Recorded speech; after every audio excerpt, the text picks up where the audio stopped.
Eh bien, bonjour à toutes et tous. Merci de nous rejoindre pour ce club utilisateur Decidim qui est en distanciel. Donc, certains nous ont rejoints directement dans nos bureaux pour suivre la session depuis Paris. D'autres sont en ligne avec nous. Et puis, un certain nombre d'entre vous consulteront cette vidéo et cette présentation en replay dès la semaine prochaine.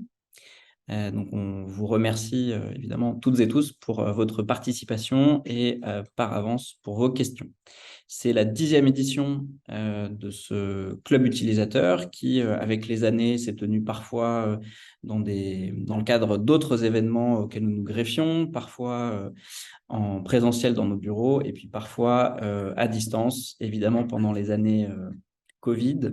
Et aussi, cette année, on a finalement décidé de dématérialiser cette rencontre, puisqu'un certain nombre d'entre vous nous ont fait part de leurs difficultés à venir se déplacer jusqu'à Paris en ce moment, parce qu'il y a beaucoup, beaucoup de démarches en cours et aussi beaucoup d'événements de rentrée pour chacun et chacune. Donc, on voulait avoir le maximum de monde et également avoir notre invité de la deuxième partie, pour qui c'était plus simple d'être à distance. Au programme aujourd'hui, on a donc condensé finalement l'activité de ce club utilisateur pour que ça tienne en 2 heures. On aura une première heure où on va vous présenter nos actualités, côté open source politics, évidemment celle de Decidim et de sa communauté également.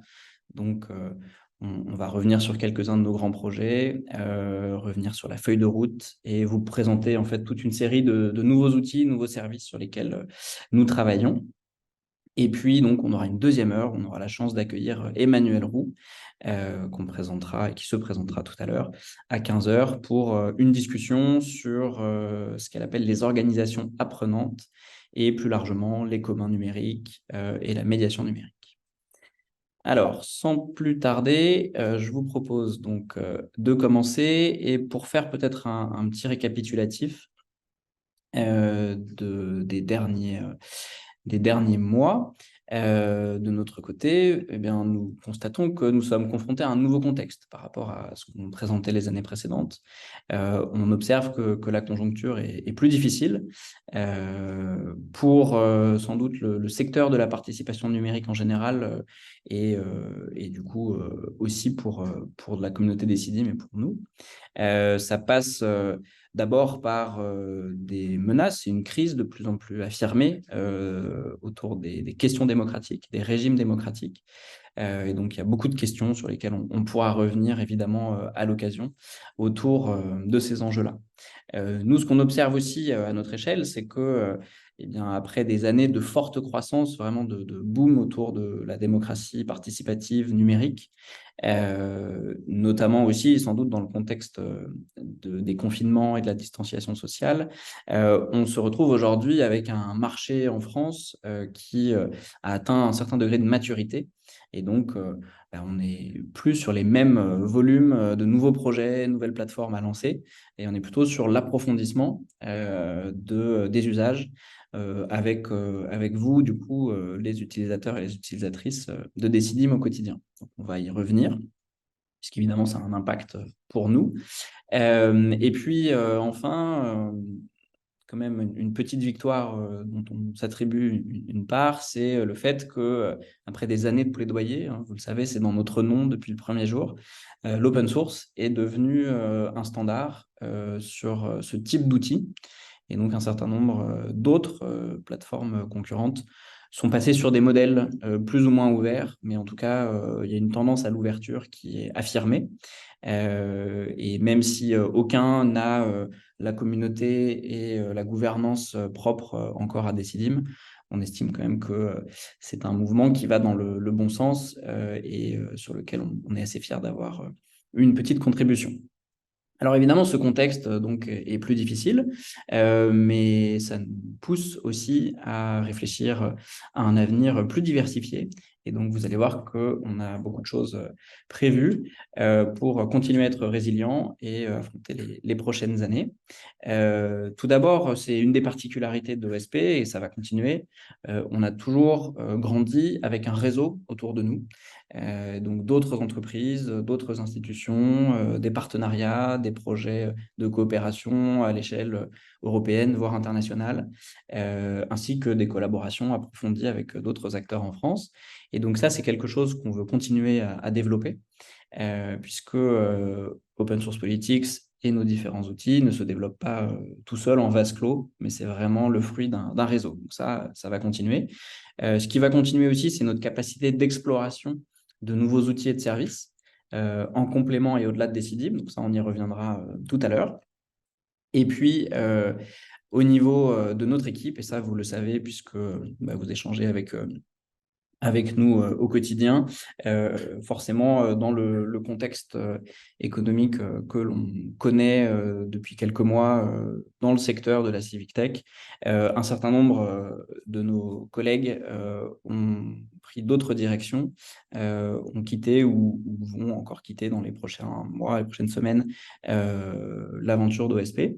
Mais ce qu'on peut vous dire, c'est que évidemment, on fait le maximum pour s'organiser, se réorganiser, se renforcer aussi avec des nouveaux venus qui nous rejoignent en ce moment même pour essayer de faire en sorte que l'activité puisse continuer dans chaque équipe et que de nouveaux projets puissent être enclenchés.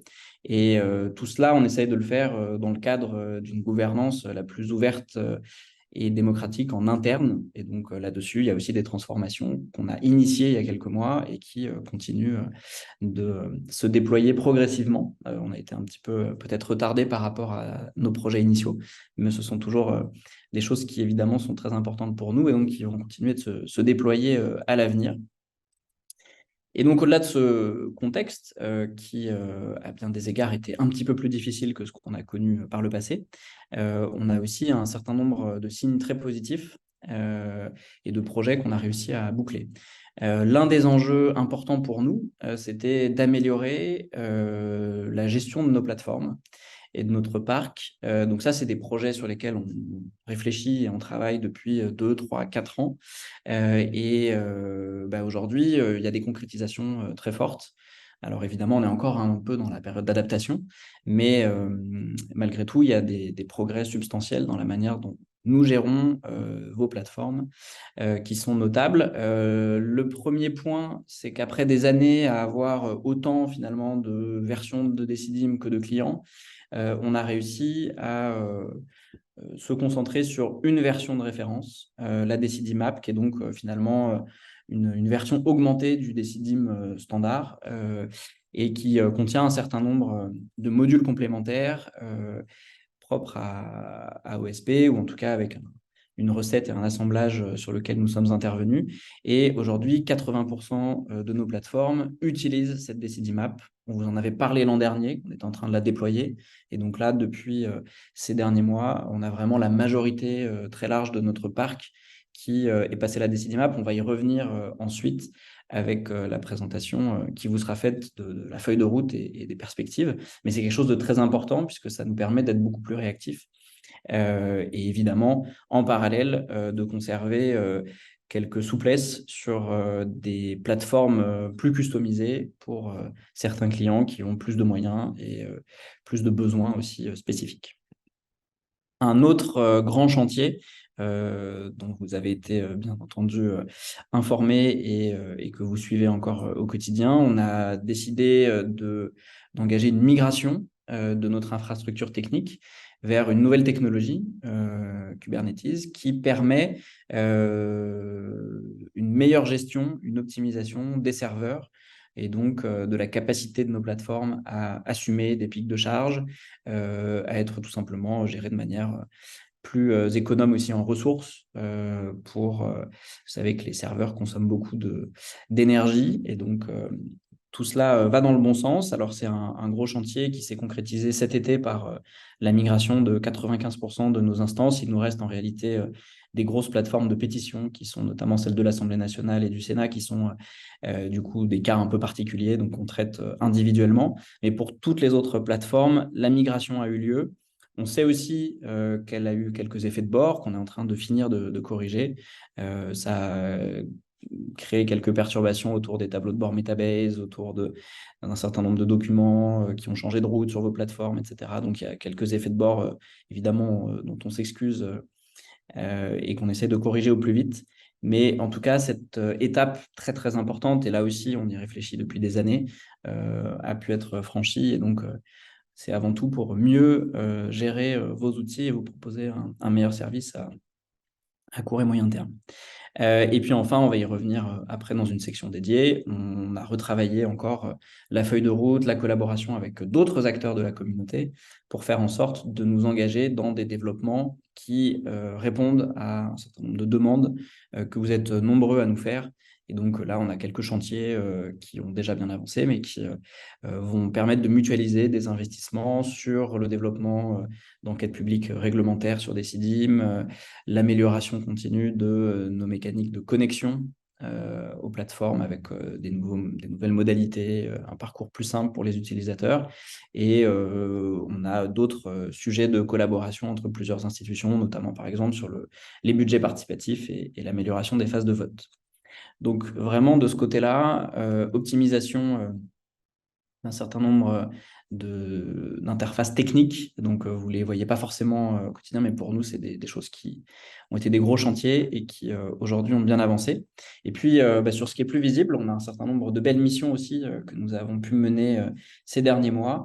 On a beaucoup déployé de démarches de pétition, avec le Conseil économique, social et environnemental. Et dans les prochaines semaines, il y en aura aussi au niveau local, au niveau de la collectivité européenne d'Alsace de Bordeaux, la ville. Et donc, on aura à ce titre un prochain webinaire dédié à ce sujet-là fin du mois.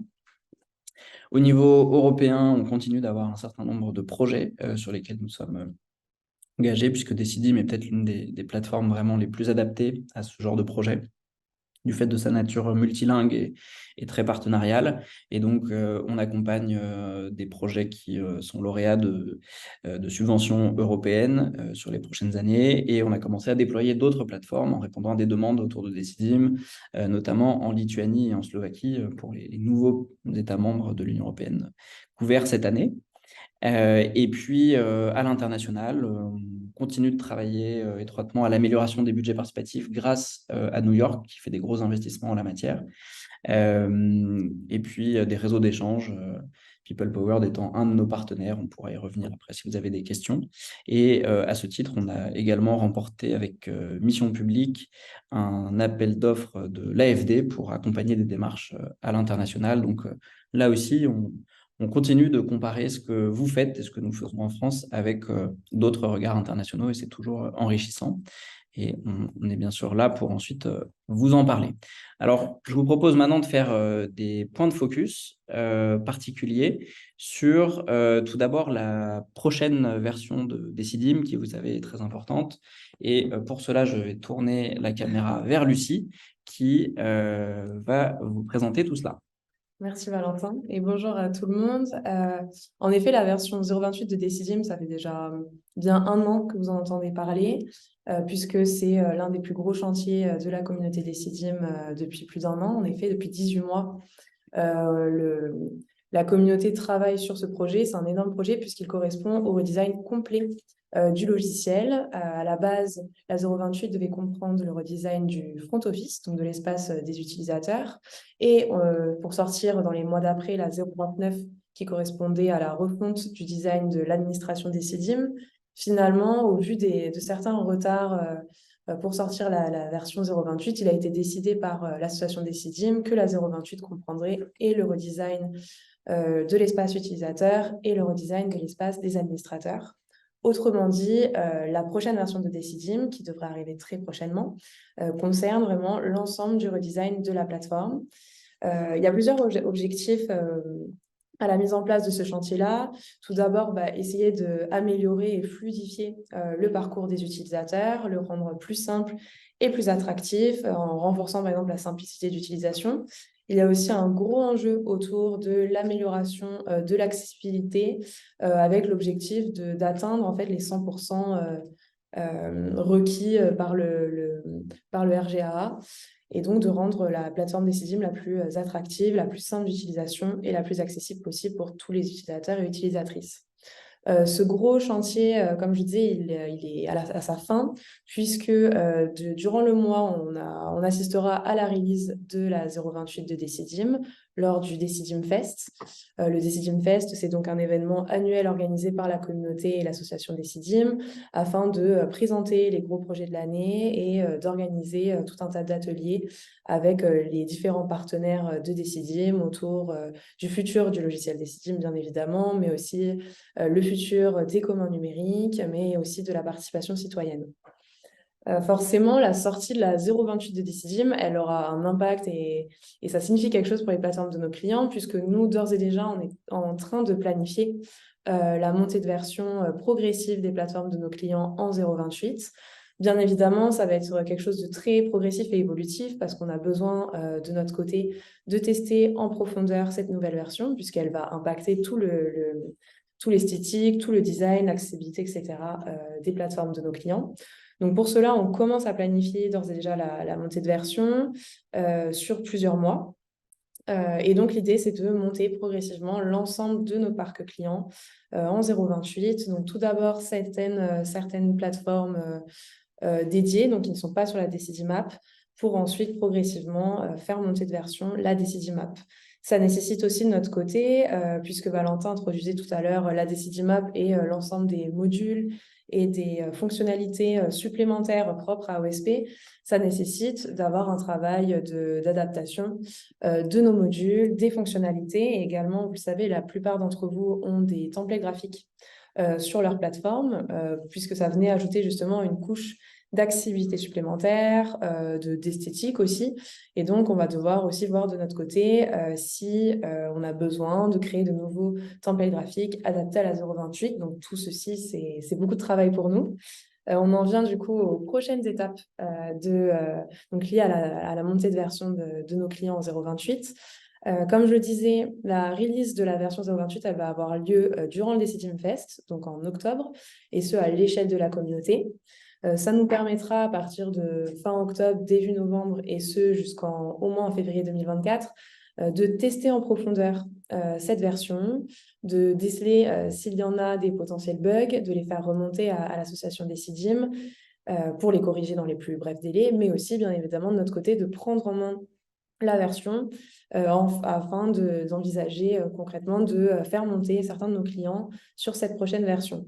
Donc, on anticipe le fait de faire monter de version nos premiers clients et les premières plateformes en mars 2024. Et entre avril et juillet, on aurait une montée de version progressive de notre parc client et de la Decidimap durant ces mois-là, donc pour arriver avec l'objectif de l'été 2024 où peut-être pas l'ensemble de nos clients, mais en tout cas une grande partie de notre parc client serait en 0.28. Et on imagine aussi, on anticipe le fait d'organiser un atelier de lancement durant cette période, donc durant sûrement le printemps 2024, un atelier de lancement de cette version-là, où l'ensemble de nos clients pourront venir tester sur une plateforme de test, de démo, cette version-là. On vous la présentera en profondeur et ensuite on pourra avoir une session de test tous ensemble afin de s'assurer que la version est suffisamment stable et elle est appréciée par nos clients pour les montées de version. Voilà ce que je peux dire sur la version 0.28 de Decidim. Est-ce qu'il y a des questions par rapport à cette version, des choses qui n'ont été pas claires ou sur les étapes à venir? Et pour les questions, n'hésitez pas à potentiellement aussi les poser dans le chat. S'il y en a, on pourra y répondre. Et donc, voilà, l'ensemble du projet de redesign a pris un petit peu de retard au niveau de la communauté, mais de notre côté, on a déjà un petit peu anticipé ce qu'on pouvait. Et donc, au final, les changements vont être encore plus importants et impressionnants que ce qui a été discuté jusque-là. Donc, ça sera pour le mieux et on va prendre le temps d'adapter ensuite chaque plateforme qui a ses propres spécificités de design. Merci beaucoup, Lucie, pour ce point-là. Et en parallèle de cela, je vais passer maintenant la parole à Simon, donc notre binôme de l'équipe produit, que vous avez l'habitude de retrouver dans les webinaires, qui, lui, va nous parler de la feuille de route, puisque nous avons adopté des nouveaux outils pour cela, qu'il va vous présenter dans un instant. C'est ça. Bonjour à tous et à toutes. Merci beaucoup Lucie, merci beaucoup Valentin. Donc, déjà, je voudrais commencer en remerciant tout le monde, tous les clients, tous les partenaires institutionnels, etc., toutes les associations, toutes les collectivités avec lesquelles on a des partenariats, avec lesquels on travaille, pour vos contributions, pour votre collaboration, pour améliorer cet outil commun qui est Decidim. Donc, merci beaucoup pour cela. Et c'était un grand plaisir de travailler avec vous et ça va continuer à être un grand plaisir de travailler avec vous dans les années à venir. Et donc, vu que je parle des années à venir et on parle de 2025, j'aimerais bien faire un petit retour sur l'historique, notamment sur le dernier club utilisateur qui a eu lieu en septembre, je crois, 2022, quelque chose comme ça. Il y a un an exactement. Et donc l'année dernière, lors du club utilisateur, nous présentions la première itération de notre feuille de route ouverte. À l'époque, j'avais pas les cheveux bouclés, ça a changé, mais aussi pas mal de changements. Mais continuons sur l'histoire. Donc, on avait cette plateforme-là qui était disponible sur la plateforme du club utilisateur. Ça s'appelait la feuille de route produit. C'est une plateforme Decidim sur laquelle pouviez exprimer votre besoin, cofinancer les nouvelles fonctionnalités, découvrir les fonctionnalités auxquelles on est en train de penser et aussi voir la progression de comment les différentes fonctionnalités sont développées. Et de nombreuses propositions ont été reçues et certaines d'entre elles sont désormais des fonctionnalités sur nos plateformes. Par exemple, on a la suppression automatique des utilisateurs inactifs, qui est en partie une contrainte RGPD, en partie une très bonne pratique en matière de gestion de données d'utilisateurs. Désormais, c'est devenu un module. Pour les champs spécifiques sur le formulaire d'inscription, je vais en parler un peu plus tard, mais c'est un module qui arrive en Destimap en 0.27. Et d'ailleurs, nous en dirons plus sur cette version-là dans les prochains jours en vous communiquant par mail. Et elle arrive bientôt d'ailleurs, la 0.27. Et enfin, par exemple, la filtration de budget participatif selon le code postal. Donc ça, c'est notamment développé, ça a été développé avec la ville de New York, mais à vocation à être beaucoup plus mis à la disposition de nos institutions partenaires et de nos plateformes. Decidim, donc voilà, trois exemples parmi d'autres de démarches de propositions qui sont ensuite devenues la réalité de vraies fonctionnalités. Voilà. Mais par contre, j'étais pas complètement satisfait de cette plateforme. On n'était pas complètement satisfait au sein de l'équipe parce que déjà on pouvait pas être transparent au maximum sur tout ce qu'on avait à partager avec vous. On n'était pas assez précis sur les propositions, qui étaient un peu limitées en termes de format, de longueur. C'était des propositions Decidim. Les propositions étaient aussi rarement mises à jour. Il y avait des mises à jour plus ou moins tous les mois, mais pas aussi fréquemment qu'on le souhaiterait. Et donc, c'était pas assez rapide. Les réponses aussi, elles prenaient du temps. Et en partie, c'était comme ça parce que la plateforme était déconnectée de nos outils de tous les jours, de nos outils de gestion de projet. Et donc, cette interface-là, en plus de ne pas être rapide, n'était pas assez claire. En fait, on utilisait une plateforme Decidim pour faire une feuille de route. Decidim, c'est superbe pour faire de la participation citoyenne, comme vous le savez déjà, mais pour faire du produit, il y a des outils qui sont mieux adaptés, qui sont plus flexibles, etc. Et par exemple, j'ai entendu parmi notre parc client et parmi nos partenaires la le fait que c'était seulement possible de déposer une proposition sur les enquêtes par utilisateur. Donc, désolé pour ça, déjà. Ce n'était pas un cas qu'on avait prévu. Mais aussi pour répondre à ce cas-là, on a développé un nouveau module qui s'appelle Multiple Survey Answers, qu'on va rendre disponible avec la 0.27. Donc voilà, nous-mêmes, on apprend de nos erreurs, on progresse ensemble avec vous et donc vous aurez la possibilité d'avoir des formulaires sur Decidim auxquels les gens peuvent répondre plusieurs fois dès la prochaine version de la Decidim App. Donc voilà, merci beaucoup pour ça, merci beaucoup pour votre patience avec cette version de la feuille de route, merci pour vos contributions, vos cofinancements. Vraiment, ce fut un plaisir de travailler avec vous là-dessus. Mais il est un peu temps de dire au revoir à cette vieille plateforme de participation et cette vieille plateforme de participation dans le cadre de produits. Euh, et il faudrait dire bonjour peut-être à la nouvelle plateforme qu'on va lancer aujourd'hui, qui s'appelle la roadmap, la feuille de route Decidim, qui est une page complètement personnalisée et adaptée aux besoins de la feuille de route, qui est 1000 fois plus claire. Et je vais vous faire une petite démo de ça pour le montrer. Elle est disponible sur un site web avec un lien 1000 fois plus simple que le lien précédent. Le lien précédent, c'était ça. On passe à juste un roadmap.opensourcepolitics.eu et je vais cliquer dessus pour découvrir la plateforme avec vous. Donc déjà, une page d'accueil avec notre équipe toute souriante, mais la partie intéressante, elle est elle est disponible en descente. Donc déjà, on voit tous les grands projets en cours. C'est vraiment les chantiers qui captivent notre équipe tech, qui captivent notre équipe produit, commercial, etc. Vraiment, toute l'équipe est impliquée dans ces fonctionnalités-là. Il y a aussi tout le volet communauté Decidim, parce qu'on n'est pas les seuls intégrateurs de Decidim. Donc, on collabore avec nos partenaires partout dans le monde sur ces chantiers-là. Et en tant qu'Open Source Politics, on a le grand plaisir de les porter. Un des exemples de ces grands chantiers en cours, c'est un chantier que Valentin a mentionné et sur lequel on a même travaillé avec vous lors d'un atelier spécifique, c'est le chantier des enquêtes publiques. Si on va par exemple sur le chantier des enquêtes publiques, on voit une petite description de l'ambition que nous portons pour cela. Et on voit aussi qu'il y a presque une to-do, presque ce que nous, on voit à l'intérieur de notre équipe.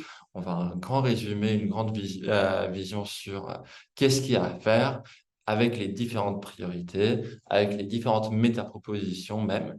Et si on veut aller plus profondément, plus loin, par exemple, sur les propositions anonymes, on peut charger cette page et on voit qu'on a plus de détails sur comment on voudrait mettre en place les propositions anonymes. Donc voilà ce que permet de faire cette première fonctionnalité de la feuille de route ouverte. Ça permet de découvrir tous les chantiers vraiment en détail. Ce sont les mêmes descriptions, ce sont les mêmes spécifications qu'utilise notre équipe technique pour développer ensuite les fonctionnalités.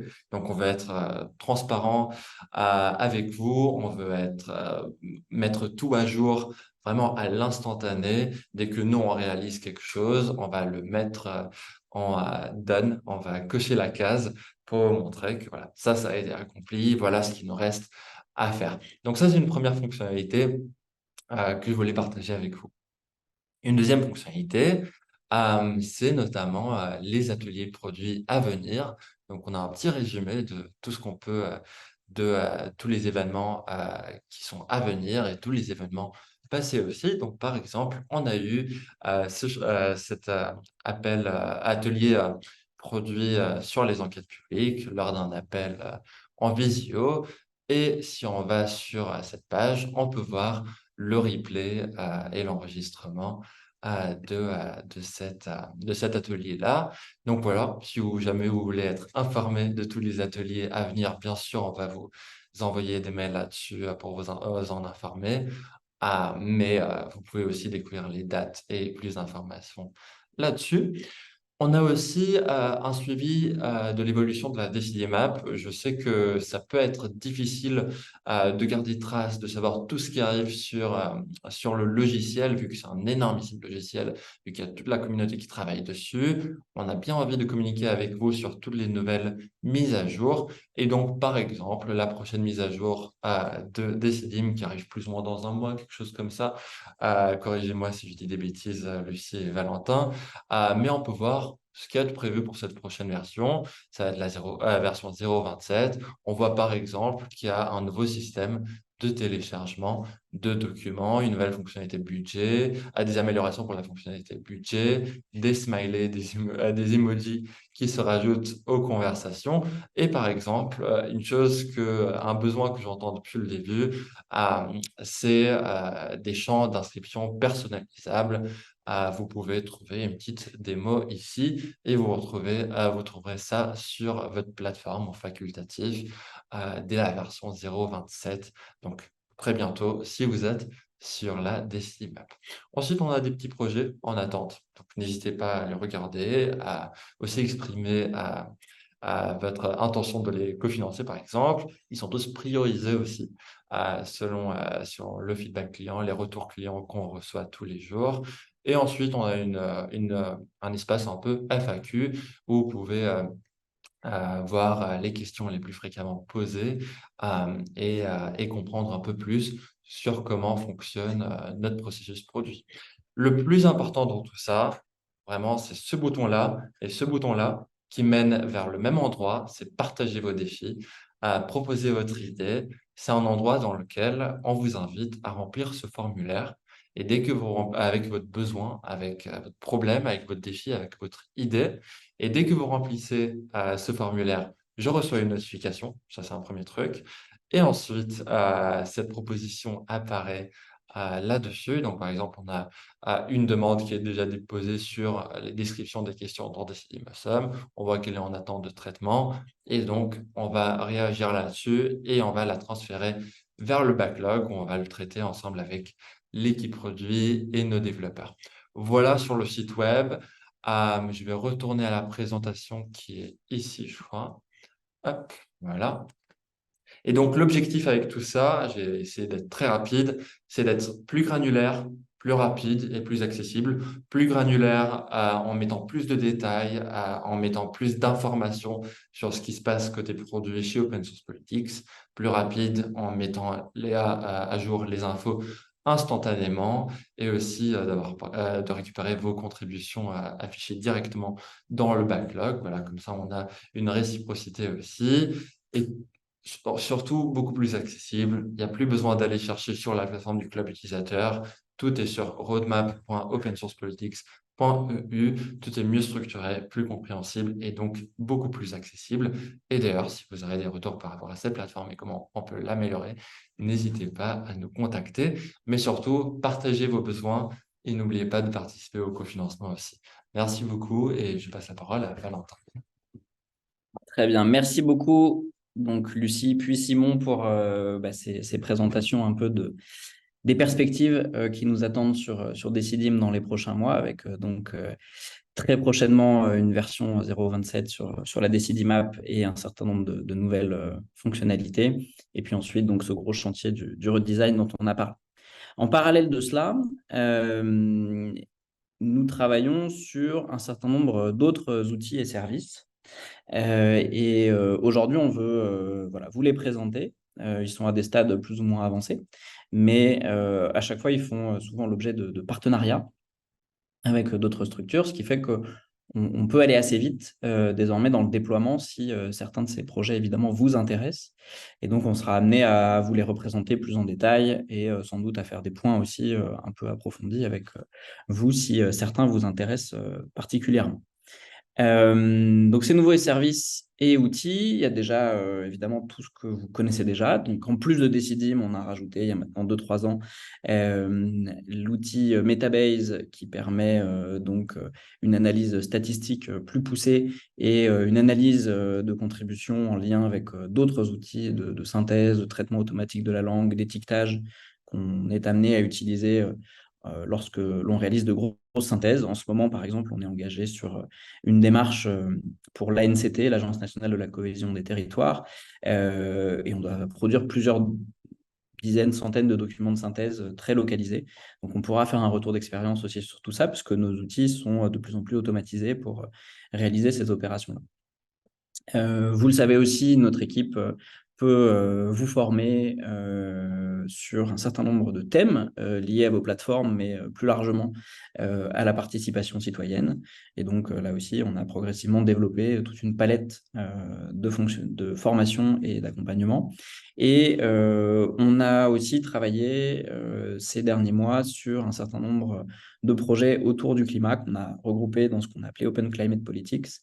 Et donc, c'est à la fois des projets dans lesquels nous sommes engagés au-delà finalement de nos relations avec vous.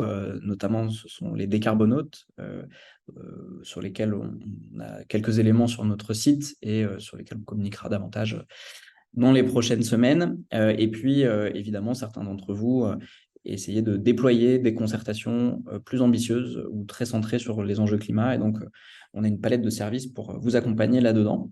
Mais ça, finalement, c'est ce qu'on vous a déjà présenté par le passé. Le reste va être un petit peu plus nouveau et vous allez voir que ça va compléter notre offre. On va vous parler successivement d'une version simplifiée de Decidim, d'une connexion entre votre participation citoyenne et des enjeux de vie associative. Également des outils d'évaluation de vos démarches participatives, une suite bureautique pour vos organisations, un tableur open source qu'on a découvert récemment et qui peut apporter beaucoup de choses, ainsi qu'un portail d'open data. Et donc, ce sont l'ensemble de nouveaux services sur lesquels nous pouvons apporter finalement nos expertises habituelles, donc techniques, produits, conseils et gestion aussi de communauté, puisqu'à chaque fois, ce sont des outils libres. Donc la première chose, c'est peut-être ce qui est le plus proche de ce que vous connaissez déjà, c'est une version simplifiée de Decidim. Comme vous le savez, Decidim, c'est un outil qui est très modulaire, qui permet de faire beaucoup de choses, mais qui du coup a une certaine complexité. Donc, vous bénéficiez d'un accompagnement, vous l'utilisez depuis longtemps, avec souvent plusieurs démarches en parallèle. Donc, petit à petit, il y a une montée en compétences. Mais on est confronté à des organisations, soit des plus petits acteurs publics, soit surtout des institutions, des organisations privées, des associations, des collectifs qui aimeraient bénéficier de Decidim. Mais souvent, quand on étudie un peu le besoin, c'est finalement une des fonctionnalités de Decidim et pas l'ensemble de la palette des assemblées, des concertations, des budgets participatifs, etc. Et donc, nous travaillons avec Voca, qui en fait regroupe une série d'acteurs de la communauté Decidim, pour déployer une version simplifiée de Decidim. Donc, ce n'est pas forcément vous qui êtes les destinataires, évidemment, de cet usage-là, mais d'autres plus petites structures peuvent être intéressées. Ce sera un Decidim beaucoup moins souple, beaucoup moins adaptable, sur le plan graphique, sur le plan évidemment de toutes les petites adaptations que l'on peut faire pour vous. Ce sera un petit peu plus standardisé, mais est centré surtout sur seulement 3 fonctionnalités. Les enquêtes, les propositions, les rencontres, avec quand même quelques modules pour mieux traduire la plateforme ou un tout petit peu l'améliorer graphiquement. Et puis surtout, l'accompagnement sera également simplifié, réduit, et ce sera un accompagnement mutualisé avec un peu du support en commun et des formations à plusieurs organisations pour que le service global coûte moins cher et soit plus simple à organiser. Donc ça, on va le déployer très prochainement et c'est vraiment très complémentaire de ce que vous connaissez déjà. Si on va par contre dans des nouveaux outils qui peuvent se greffer à vos démarches participatives, on va vous en présenter un certain nombre. Le premier d'entre eux, c'est une connexion avec la plateforme Active. Alors certains connaissent peut-être. Active, c'est un portail qui permet en réalité d'encourager et de valoriser l'engagement citoyen sur les territoires. Donc, c'est une plateforme sur laquelle la collectivité met à disposition un espace où d'un côté, des associations du territoire peuvent présenter leurs besoins, leurs activités, et de l'autre côté, des citoyens peuvent rentrer en contact, répondre à des appels à bénévolat, à participation. Et donc, il arrive assez régulièrement que des collectivités aient les 2 services en parallèle, les 2 plateformes, d'un côté Decidim, de l'autre côté Active. C'est le cas par exemple avec Colombe. Et donc, ce qu'on a fait déjà par le passé à 2 reprises, c'est de connecter les 2 plateformes. Donc, il y a un compte unique. Et donc, le citoyen peut plus facilement s'y retrouver puisqu'il n'a pas besoin de se créer 2 comptes. Il peut se connecter avec, en l'occurrence, son compte Decidim directement sur cette plateforme Active. Et donc, il y a vraiment une complémentarité et un moyen de relier via la connexion. Maintenant, on sait aussi que le besoin qui peut être plus intéressant à l'avenir, c'est d'avoir une seule plateforme avec 2 entrées la participation et la vie associative ou l'engagement des citoyens dans ce volet-là. Et donc, on est en train de commencer à concevoir du partage d'informations et sans doute un affichage dans Decidim d'un certain nombre des fonctionnalités proposées par Active. Mais ça reste des choses à concevoir, à financer. Donc, là aussi, si on a parmi vous des acteurs intéressés, on peut nourrir ce partenariat avec Active, qui est une association qui développe ce logiciel. Autre association avec laquelle nous travaillons, que vous connaissez bien, Démocratie Ouverte. Depuis maintenant 2-3 ans, ils ont une équipe qui a développé un produit, le Démomètre, qui est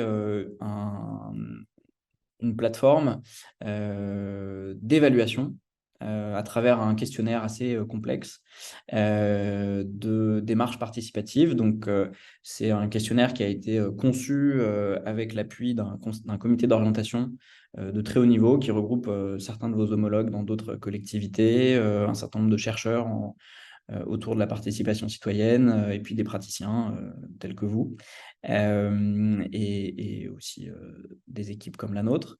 Et donc, il y a 4 piliers d'évaluation successives, la représentation, la transparence, la participation et la coopération, et avec un questionnaire qui est du coup à pratiquer sur le terrain avec les élus, les agents, les citoyens et citoyennes. Il y a la possibilité d'avoir une évaluation un peu standardisée de la qualité des démarches démocratiques menées et de l'amélioration surtout continue de ces démarches.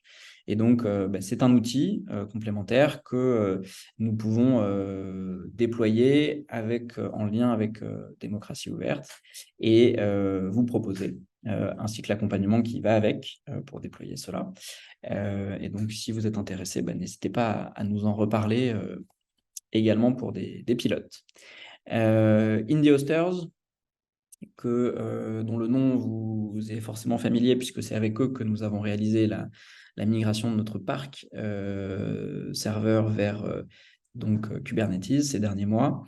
Et le premier métier d'Indie Hosters, c'est de déployer une suite d'outils collaboratifs, tous basés sur des logiciels libres, pour accompagner des projets au sein d'organisations qui veulent garder un contrôle de leurs données et donc qui sont réticentes à utiliser d'autres solutions commerciales sur le marché, un petit peu moins vertueuses en matière de protection des données. Et donc, en la matière, ils proposent déjà 4 services qui sont des services de stockage et de partage de fichiers, d'édition collaborative de documents, de messagerie instantanée et de vidéoconférence. Et donc, ils assurent l'hébergement et donc ils travaillent avec Météo France, avec certains services de l'État et avec un certain nombre de collectivités également déjà. Et donc, on est amené à travailler ensemble avec eux aussi sur le déploiement de ces solutions qui là aussi sont très complémentaires de ce que l'on peut faire avec Decidim, puisque ça peut être des outils au service de vos équipes dans la relation avec les citoyens ou tout simplement dans vos conditions de travail au quotidien. Et donc là aussi, on vous représentera tout ça. Et si vous êtes intéressé ou vous savez que votre collectivité est intéressée, au-delà de la participation citoyenne, et du coup, il peut y avoir des intérêts convergents avec les services d'Indie Hosters. Il m'en reste 2 qui sont plus nouveaux et plus originaux. Le premier, c'est Grist, qui est un tableur open source. Et en fait, c'est un besoin qu'on connaît depuis quelque temps, notamment pour des grosses collectivités. On a dans la salle à Paris des collègues de la mairie de Lyon, par exemple, qui, dans le cadre de leur budget participatif, forcément, doivent analyser des centaines, des milliers de projets citoyens, et surtout avec une complexité derrière de l'organisation administrative importante, puisqu'il y a des arrondissements, avec des mairies d'arrondissement, des équipes dans chaque mairie d'arrondissement, des besoins de croiser les mairies d'arrondissement sur certains projets, etc. etc.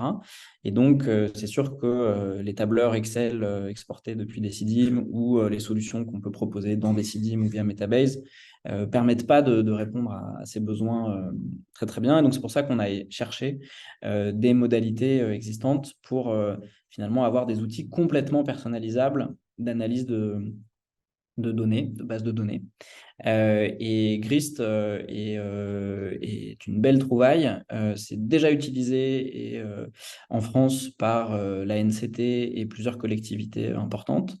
Et donc, c'est un logiciel, hein, là aussi, qui va au-delà de la participation citoyenne, mais qui peut être très utile, notamment pour analyser des projets de budget participatif, des enquêtes à grande échelle, avec quelques centaines, quelques milliers de contributions. L'avantage de Grist, c'est qu'en fait, c'est une interface qui est complètement flexible. Donc, vous avez vos données, elles s'affichent dans un tableau et vous faites ce que vous voulez avec ce tableau. Vous pouvez changer l'affichage, rajouter des informations, les croiser, les relier, avoir des visualisations graphiques sous forme d'histogrammes. Éventuellement, il y a des choses qui peuvent s'afficher sur des cartes. Vous pouvez rattacher des pièces jointes, etc. Et donc, en fait, là, vous voyez un exemple avec voilà, une mise en page complètement flexible. Et ça répond à un besoin que vous êtes nombreux à nous signaler de pouvoir mieux analyser les contributions. Et l'avantage de Grist, c'est qu'il y a une gestion très très fine, profil par profil, des accès et des pouvoirs de chaque membre de votre équipe, pour que le service des sports de tel quartier puisse seulement consulter ces projets et seulement réagir à cela. Et ensuite, du coup, vraiment permettre une gestion beaucoup plus adaptée à vos besoins. Derrière cet outil, il y a une autre brique de Decidim qui est importante, qui commence à être développée. C'est ce qu'on appelle un middleware. En fait, c'est le fait que Decidim, c'est facile d'exporter des données. Mais vous le savez peut-être, pour l'instant, on ne peut pas réimporter des données de l'extérieur dans Decidim, en dehors de certains cas particuliers. Et l'idée, c'est qu'au sein de la communauté, il y a un développement qui va permettre via une API. Bon, on n'a pas forcément besoin de rentrer dans la technique très poussée, mais en tout cas, depuis un autre logiciel, on pourra renvoyer des données dans Decidim. Et donc ça va être très puissant, notamment si c'est croisé avec Grist. Par exemple, vous pouvez faire toute votre analyse dans une interface complètement personnalisable, partageable avec votre collègue, sécurisée. Et une fois que c'est fait, vous pouvez renvoyer des éléments vers Decidim. Donc ça va être une vraie amélioration. Et du coup, c'est un outil qui est déjà très complet, très facile à utiliser, à déployer. Et on commence à discuter avec certains d'entre vous pour potentiellement des utilisations dès le début de l'année prochaine. Donc voilà, on peut vous en reparler aussi si c'est quelque chose qui vous intéresse. Et enfin, le dernier de cette liste, Rudy. Alors, je vois qu'il y a des questions dans le chat, donc on y reviendra peut-être après. Voilà, on va y revenir après. Hop, du coup, j'ai perdu la suite des slides. Voilà, Rudy. Donc, Rudy, là, c'est un autre domaine qui est assez proche aussi de la participation citoyenne, mais un petit peu différent. C'est celui de l'open data. Et vous êtes peut-être évidemment concerné aussi, puisque les collectivités ont une obligation de publier leurs données publiques de manière ouverte sur Internet. Mais il n'y a pas vraiment de mécanique open source satisfaisante pour le faire. Et pour cette raison, la métropole de Rennes s'est engagée dans le développement d'un outil qui s'appelle donc Rudy, qui a été développé pendant 3 ans grâce à des financements européens et qui aujourd'hui existe et déployé et déjà utilisé donc, en Bretagne. Et le fonctionnement de cet outil, il est composé de deux dimensions. Il y a d'une part ce qu'ils appellent des nœuds producteurs, c'est-à-dire qu'en fait, chaque institution locale, et donc là, vous le voyez peut-être avec la petite capture d'écran, vous avez d'un côté les services de la métropole, de l'autre ceux de la ville, vous avez l'université de Rennes, vous avez les archives de Rennes, vous avez les réseaux de transport, vous avez Enedis, etc., qui peuvent partager des données. Chacun possède dans son nœud producteur ses propres données. Et ensuite, il y a un catalogue en ligne, qui est donc un portail, sur lequel les données vont être affichées et peuvent être téléchargées, commentées, réutilisées. Et donc, c'est une réponse importante sur ce secteur-là, où pour l'instant, il n'y a que des solutions propriétaires qui rendent les collectivités assez captives d'un modèle économique qui n'est pas forcément très simple ou très avantageux. Et donc, cette solution existe désormais. Et ce qui est intéressant, c'est que depuis quelques semaines et quelques mois, on échange avec Rennes Métropole pour en fait, les aider à déployer autour de Rudy une gouvernance comparable à celle de Decidim, c'est-à-dire une capacité d'autres acteurs publics, mais aussi d'organisations privées qui vont fournir du service, de faire une feuille de route commune, d'investir de manière mutualisée et de se réunir pour partager les enjeux autour de ce portail. Donc c'est encore assez récent, assez nouveau. Mais on est associé à ce déploiement-là et assez rapidement, normalement dès le premier trimestre de l'année prochaine, on va être en mesure aussi, côté Open Source Politics, de déployer cette technologie et ces portails. Et donc là aussi, à terme, il peut y avoir des interactions fortes avec Decidim et avec d'autres outils. Et donc, voilà, c'est des services complémentaires que l'on déploie. Alors, pour répondre à la question de Marie-Claire et reboucler un peu sur ces nouvelles briques que je vous ai présentées, effectivement, pour la plupart, ce sont donc des services complètement indépendants de Decidim qu'on va progressivement peut-être pouvoir greffer ou faire interagir avec Decidim. Mais à chaque fois, c'est vraiment des nouveaux services, des nouveaux outils qui peuvent vous intéresser vous, mais d'ailleurs qui peuvent intéresser d'autres services de votre collectivité.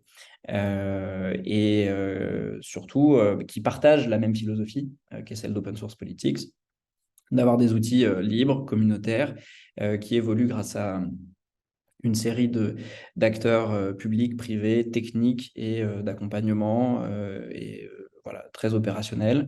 Et donc, ce sont des nouveaux services à chaque fois, avec des modalités de mise en place et de prix qui sont pour certains encore à définir, qui pour certains sont un petit peu différentes de ce qu'on fait avec Decidim. Il y a parfois plutôt des logiques de droit d'usage par utilisateur actif, etc., etc. Mais tout ça, on est en train de le formaliser, de créer des premiers pilotes. Et donc, voilà, rapprochez-vous de nous si ces éléments-là vous intéressent, puisqu'on va vous en reparler dans les prochaines semaines, les prochains mois. Il y a une vraie complémentarité avec ce qu'on a déjà l'habitude de faire avec vous. Et évidemment, comme vous l'avez vu, ça n'est qu'un élément en plus de ce qu'on fait avec Decidim, qui reste naturellement au cœur de notre activité. Et vous l'avez vu, on a un certain nombre de belles actualités à venir en 2024 avec le redesign, des nouvelles fonctionnalités, cette nouvelle feuille de route et du coup également l'évolution de notre club.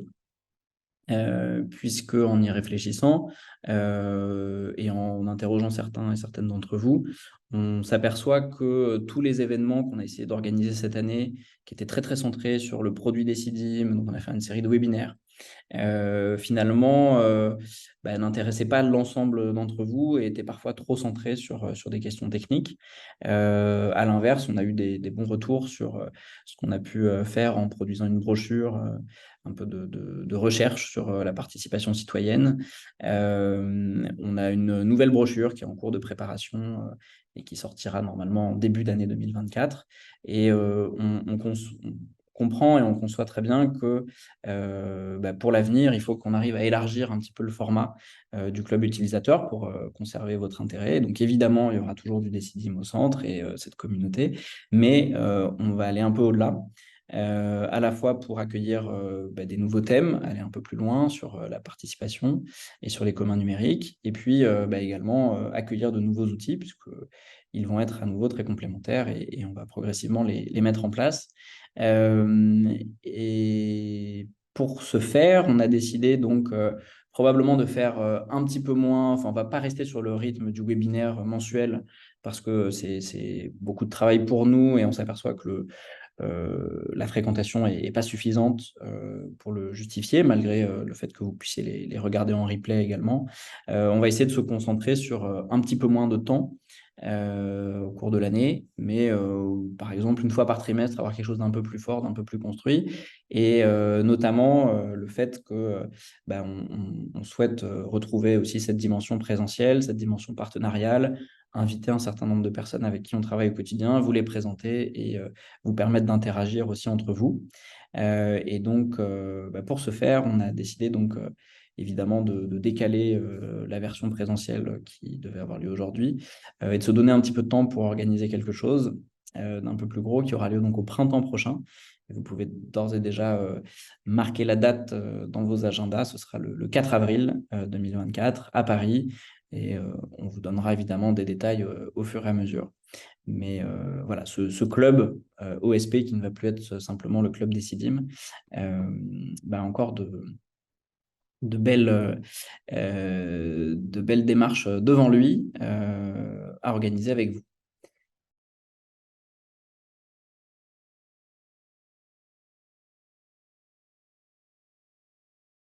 Merci de te joindre à nous. Avec grand plaisir. On a donc fini la première partie de notre club qui voilà, revenait sur les actualités d'Open Source Politics, de Decidim, des nouveaux services qu'on veut greffer autour de tout cela. Et puis, comme l'an dernier, finalement, on avait accueilli Sébastien Schulz autour de sa thèse sur les communs numériques. On a décidé d'associer à ce temps de travail et de présentation qui est notre club, un petit temps d'ouverture et de réflexion. Et cette année, on a décidé de te proposer d'intervenir. Donc, on te remercie évidemment d'avoir accepté. Je vais te laisser te présenter ton parcours, ce sera le plus simple.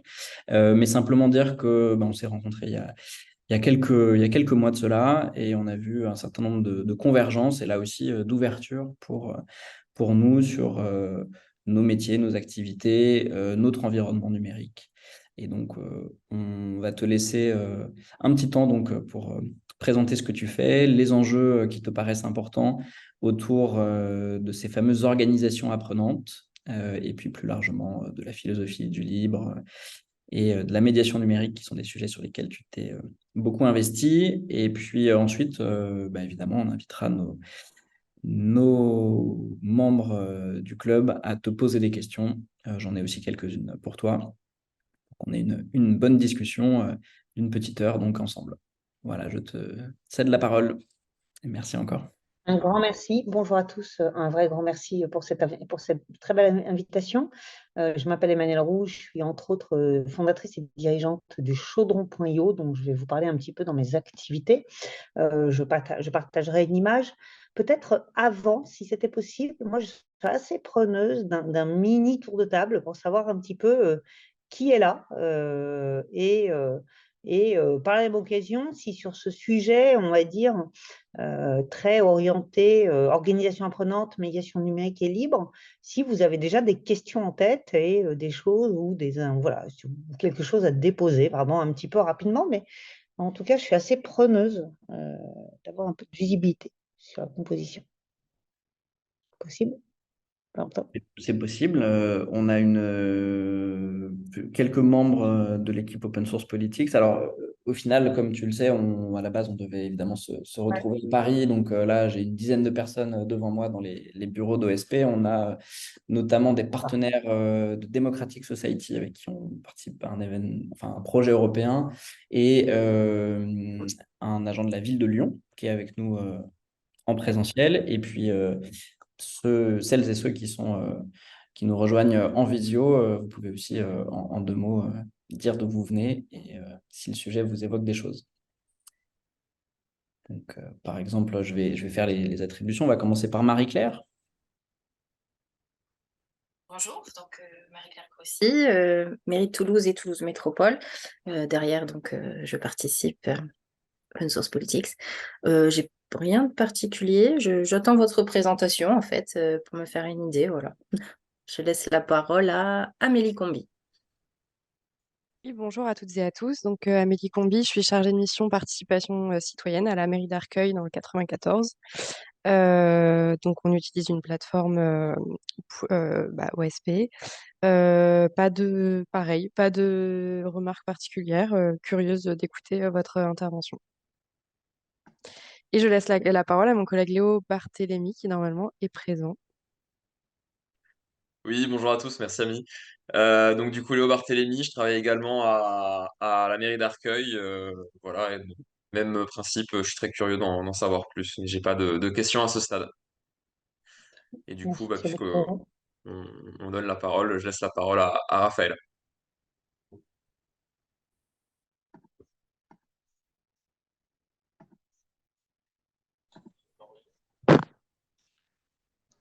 Bonjour, donc Raphaël Mamie, donc moi j'ai reçu en fait la newsletter euh, de Open Politics, et puis du coup j'étais un peu curieux de voir ben voilà, comment ça fonctionnait en fait, donc j'ai pas de questions précises ou d'attentes précises, j'avoue. Très, très Et bien. donc je passe la parole au prochain, je sais pas qui c'est. Je vois Marie-Claire comme prochain. Alors, Je me Marie-Claire, suis déjà présentée, mais par contre, je viens de Ah donner oui, la parole à Merline, qui est mon j'étais apprentie. pas sûr. C'est pas grave.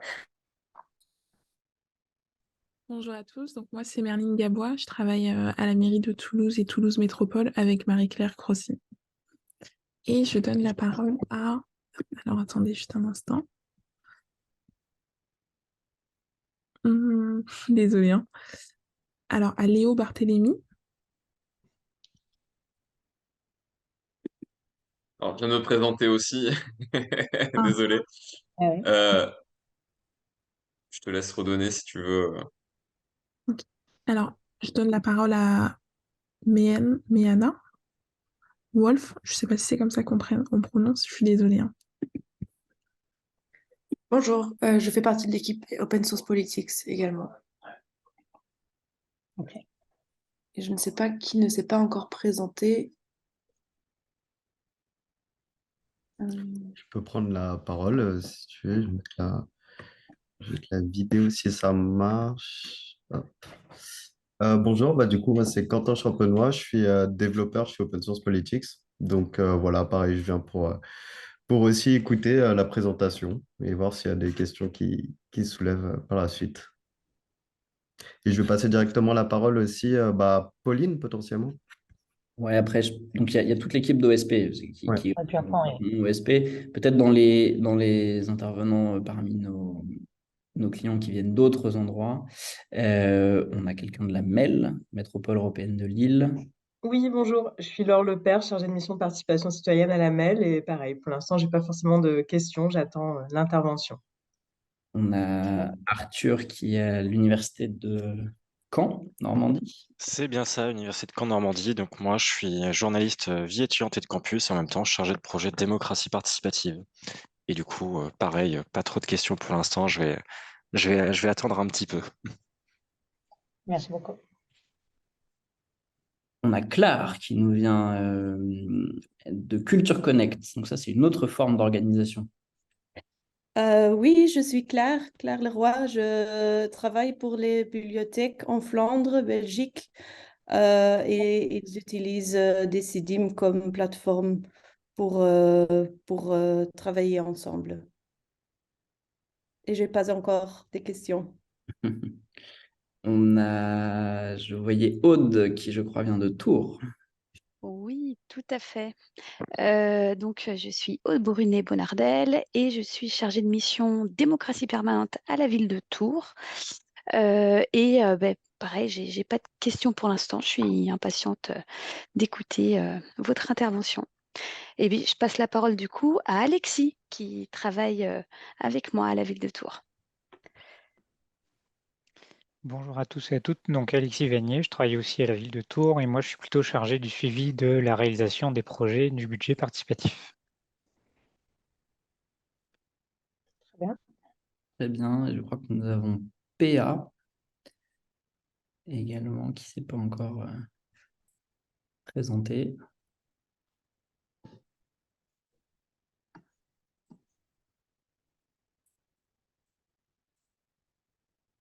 Et on ne vous entend pas si vous cherchez à prendre la parole.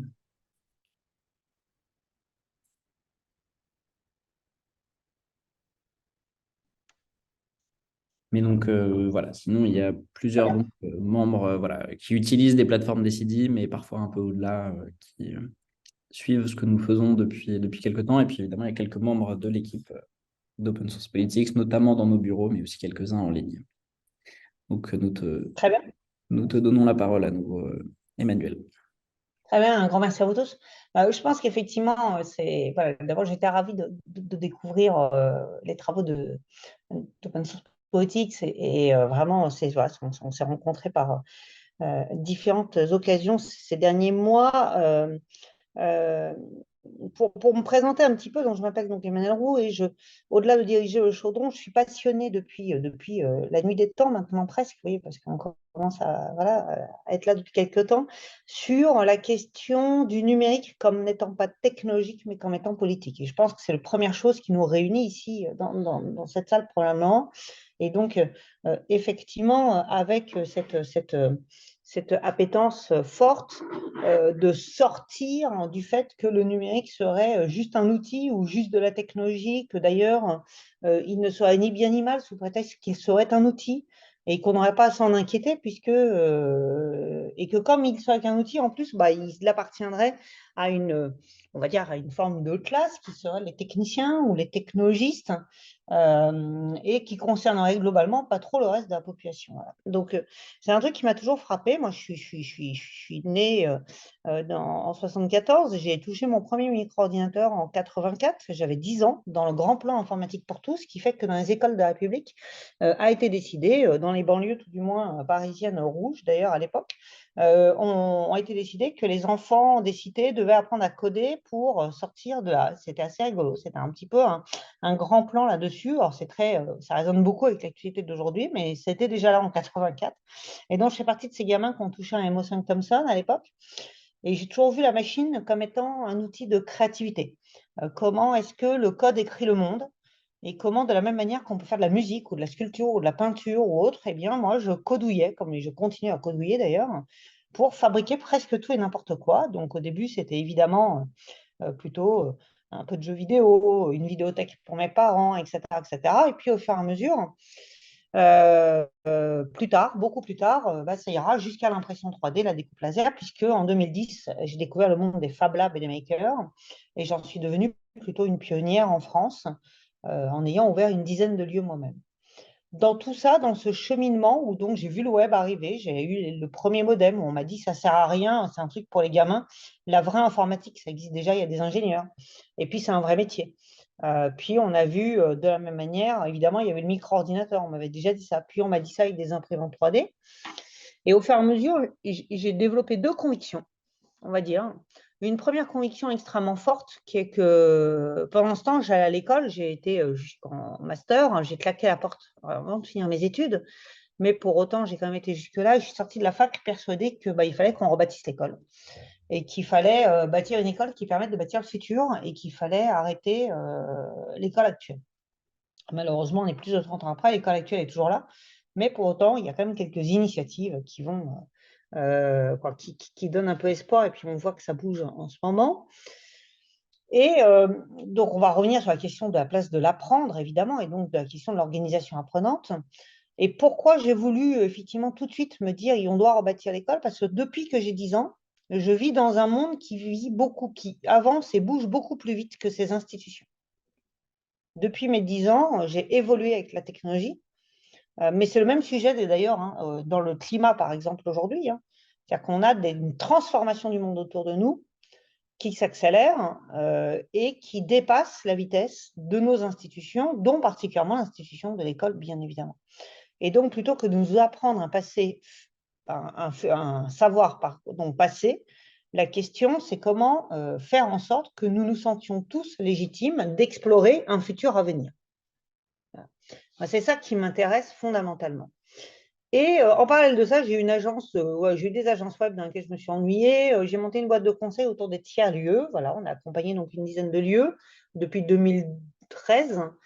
Et en 2016, je vous fais la version un peu courte, mais en 2016, je me rends compte que ouvrir des lieux dédiés au numérique, des lieux totems de culture numérique dans des entreprises, puisque moi je les ai ouverts chez Sodebo, chez GRDF, chez ADO, à la Poste et ailleurs, c'est amener une zone d'anxiété et non pas, comme je pensais, d'empowerment à la population. J'ai découvert comment, à l'intérieur de ces grandes organisations, des salariés, tout inclus socialement qu'ils soient, tout éduqués qu'ils soient, très très loin de l'image qu'on a dans l'inclusion numérique, que ça concernerait soit les vieux, soit les pauvres. Je résume, mais c'est un peu quand même l'idée générale qui sort.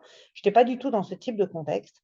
Et pour autant, on voit des gens en très grande souffrance, en très grande difficulté, qui ont autant peur du numérique que j'ai peur, moi, de la montagne.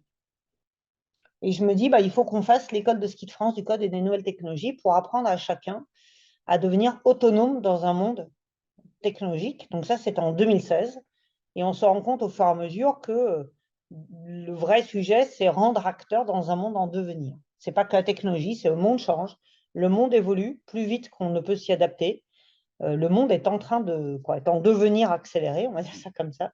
Comment rendre acteur, comment amener les gens à se sentir concernés, comment surtout les amener à se sentir légitimes d'agir, légitimes d'apprendre, légitimes de s'emparer des sujets, comment faire en sorte que la population ne se replie pas dans la peur et dans la haine, comment faire en sorte que la population contribue et comment faire en sorte qu'elle ne pense pas que le monde de demain ne soit pas pour elle.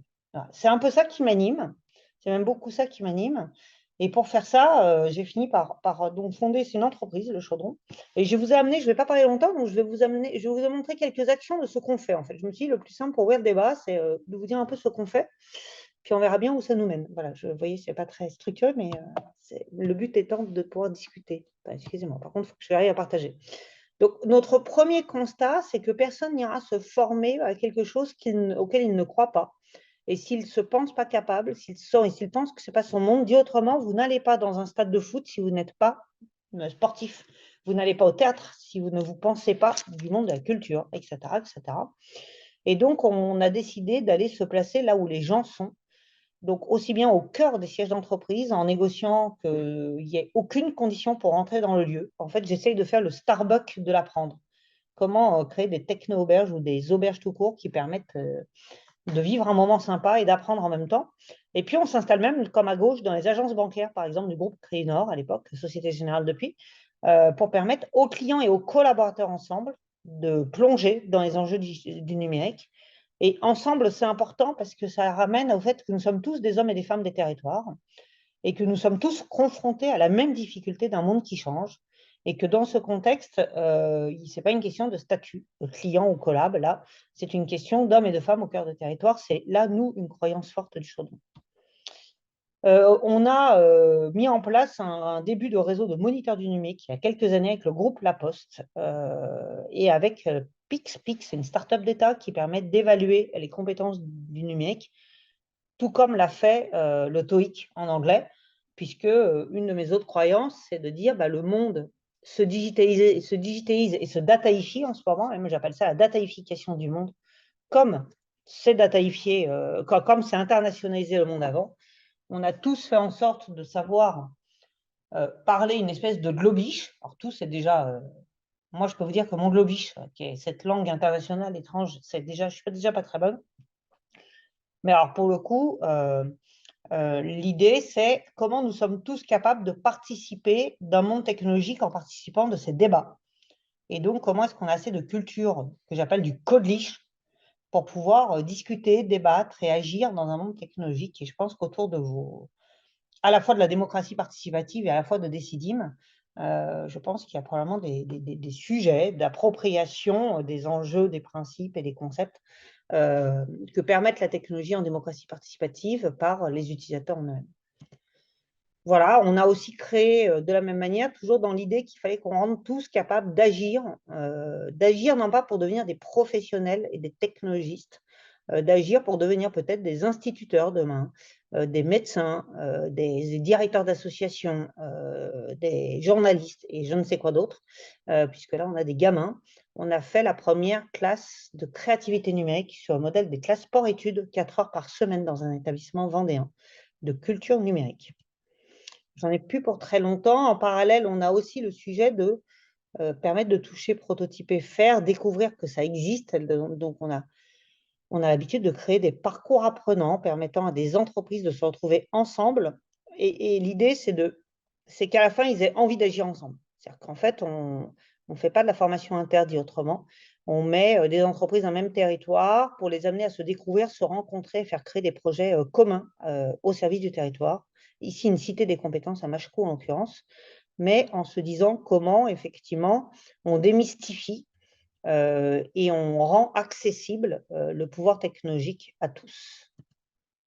voilà, de la même manière ici, sur une nuit de l'IA en 2018, c'est assez rigolo pour le MEDEF en Vendée, comment amener 400 chefs d'entreprise vendéens à se dire que l'IA, c'était déjà leur histoire et non pas les startups de la Silicon Valley, loin d'eux, et comment ils devaient en être acteurs eux aussi. Et enfin, effectivement, la question des lieux dans les territoires où venir explorer, toucher du doigt, faire et prototyper pour pouvoir comprendre et agir toujours. Ici, ce sont des Fab Labs. Voici un petit peu, juste pour vous montrer mon univers. À l'interstice, on agit dans les territoires. On est une entreprise privée partie avec 5 000 €. On n'a pas fait de levée de fonds volontairement parce que de notre autonomie économique dépend notre autonomie politique, jusqu'à ce jour tout du moins. Et donc, dans ce contexte, on a travaillé avec des entreprises. Je pense qu'on fait partie des rares acteurs de la de la médiation numérique, même si j'ai mis longtemps, mais aujourd'hui, on nous classe bien ici. Mais on le fait auprès de tous les acteurs du territoire, et tous les acteurs, c'est aussi les chefs d'entreprise, c'est aussi les salariés, c'est aussi les enseignants, tous ces gens qu'on pensait très inclus, mais je crois que la crise du Covid a montré à quel point on était loin d'être inclus.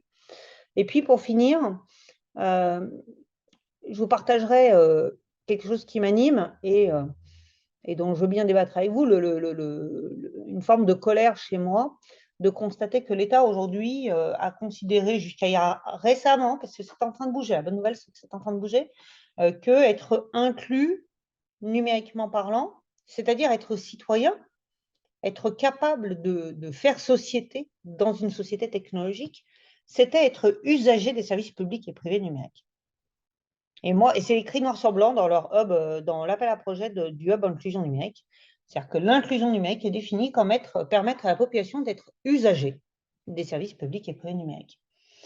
Et donc, on est en train de dire que citoyen égale consommateur, premièrement, ce qui me pose un premier problème. Et le deuxième problème, c'est un petit peu, de manière provocatrice, je dis toujours, c'est comme si Jules Ferry avait dit « On va apprendre à toute la France à lire les textes produits par d'autres. Nous ne vivrions pas dans la même société.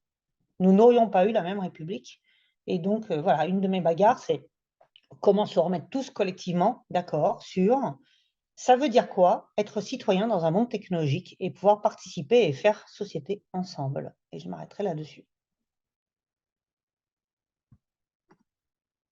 J'ai quelques mandats, mais tu as dit, je crois, j'ai été au Conseil national du numérique, mais aujourd'hui, je suis administratrice, parce que j'ai parlé de médiation numérique, je suis administratrice de la MENUM, voilà, qui est la coopérative des acteurs de la médiation numérique. Et je suis administratrice de l'Association nationale des tiers-lieux, et je suis au CDC au carré, qui est le comité, je sais jamais, excusez-moi, le Conseil digital consultatif, c'est bien ça, de la Caisse des dépôts pour challenger à la fois la transformation de la caisse, mais aussi des politiques publiques numériques. Voilà. Très bien. Merci beaucoup, Emmanuel, pour cette présentation de tes activités et d'autres multiples et de tes terrains d'expérimentation. Donc, le but, c'est qu'on puisse ensuite écouter quelques questions ou réactions de nos participants. Mais comme je sais que c'est toujours compliqué d'être le premier à s'exprimer en la matière, j'ai aussi une série de questions pour amorcer les échanges. Alors, tu as beaucoup parlé du besoin économique et puis évidemment aussi tout à fait pertinent sur le fond de travailler auprès d'un certain nombre d'entreprises privées. Est-ce que tu as est-ce que tu penses que les problématiques sont les mêmes pour les agents des collectivités?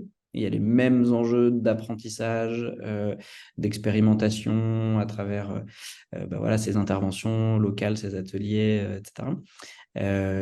Ou alors est-ce que tu as l'impression qu'il y a peut-être des disparités et que c'est des cultures peut-être de travail différentes et donc comme on a autour de nous quand même majoritairement des acteurs des agents de collectivité, est-ce que tu penses que c'est différent, c'est la même chose? Qu'en penses-tu? Merci beaucoup. Pour moi, c'est la même chose. Pourquoi? Parce que, alors d'abord, on a agi avec des collectivités locales. On a longtemps eu un lieu installé sur terre de Montaigu, en Vendée, Nord Vendée, 400 mètres carrés en face des usines de Sodebo en l'occurrence. Par exemple, on a accueilli toutes les fonctions d'accueil de la commune, quoi, excusez-moi, je me trompe toujours, mais l'équivalent de la communauté de communes. J'avoue que ça a changé de nom entre les deux, mais vous voyez ce que je veux dire. Je pense que vous remettrez ça mieux dans votre vocabulaire. parce que l'accueil, que ce soit à la mairie, à la bibliothèque, à la piscine, au conservatoire, etc., est une fonction qui change par le numérique. Et donc, on les a réunis tous pour pouvoir dialoguer de comment repenser leur métier dans ce contexte. On a travaillé avec la DIRO aussi, par exemple. On a travaillé un peu avec des régions. On a fait la feuille de route de la transition numérique de la Corrèze. On a commencé une mission en Corrèze. Voilà. Donc oui, on a touché à ce public-là. Et en fait, il y a très peu de différence pour une raison majeure par rapport au problème qui est le nôtre. Nous sortons tous de la même école de la République, ou presque, ou d'école privée, mais sur le même modèle. Nous sortons tous de la même éducation nationale. Et donc, on nous a appris, à l'heure de l'open source, n'est-ce pas, que copier, c'est mal, c'est tricher. Par exemple. On nous a appris que l'objectif, c'est quand même de répondre avec la bonne réponse. Et que donc, si je suis payé comme manager, que ce soit dans un secteur privé ou dans un secteur public, je suis censé être celui qui sait. Je suis censé posséder le savoir. Je suis censé avoir une expertise. On nous a appris à faire une copie seule, évidemment. On nous a appris qu'en fait, on ne sait jamais. Je ne sais pas si vous avez remarqué, mais à la fin du CP, vous pensez savoir, et puis vous rentrez au C1, et puis on vous apprend qu'en fait, vous ne savez pas. Et moi, un jour, je suis rentrée à la fac, et j'ai appris que tout ce que j'avais appris en allemand, en fait, globalement, ça tombait par terre, parce qu'en fait, il y avait 3 règles à connaître pour enfin savoir si c'était der, die ou das. Et donc, on nous a appris qu'on ne savait pas, qu'il y avait toujours un niveau au-dessus de nous, qui est toujours quelqu'un qui savait mieux que nous. Il faut lire Jacques Rancière, si ce concept n'est pas très, très clair. C'est pour ça que nous ne faisons pas de la formation. Nous faisons de l'émancipation. Et que le vrai sujet, c'est l'émancipation. Et nous sommes un État extrêmement régalien. Donc, on nous a appris à tenir notre place dans la société. On nous a appris beaucoup plus que les anglo-saxons. Que si nous n'avons pas le diplôme, si nous n'avons pas le label, si nous n'avons pas le statut, nous n'avons pas le droit d'agir. Ou tout du moins, on ne nous l'interdit pas. Hein. Mais le moins qu'on puisse dire, c'est qu'on ne nous y incite pas. Voire parfois, ça nous est même interdit, tu vois. Sans un certain nombre de diplômes, tu ne peux pas avoir tel ou tel statut ou tel job en France. Et c'est pour ça que la France est en difficulté, évidemment, vis-à-vis des anglo-saxons et d'Internet. C'est-à-dire qu'effectivement, il y a un choc de culture. Et ce choc de culture, si tu veux, il est d'un tel niveau que, public ou privé, on nous a appris que quand on nous confie un projet, c'est pour le réussir. C'est certainement pas pour essayer et échouer. Moi, je me bagarre dans toutes les organisations où je passe. Et j'y arrive pas beaucoup, hein, pour tout vous dire, hein, mais je me bagarre pour qu'on mette dans la feuille des managers une condition d'évolution qui est combien de projets tu as échoué cette année. S'il en échoue, c'est qu'il en a essayé. S'il a toujours tout réussi, c'est juste qu'il n'a pas pris de risque, en fait. Voilà. Donc, il y a un vrai gap culturel par rapport à la question de l'empowerment que permet la technologie, qui permet à chaque individu d'agir. Et Internet est bâti quand même là-dessus.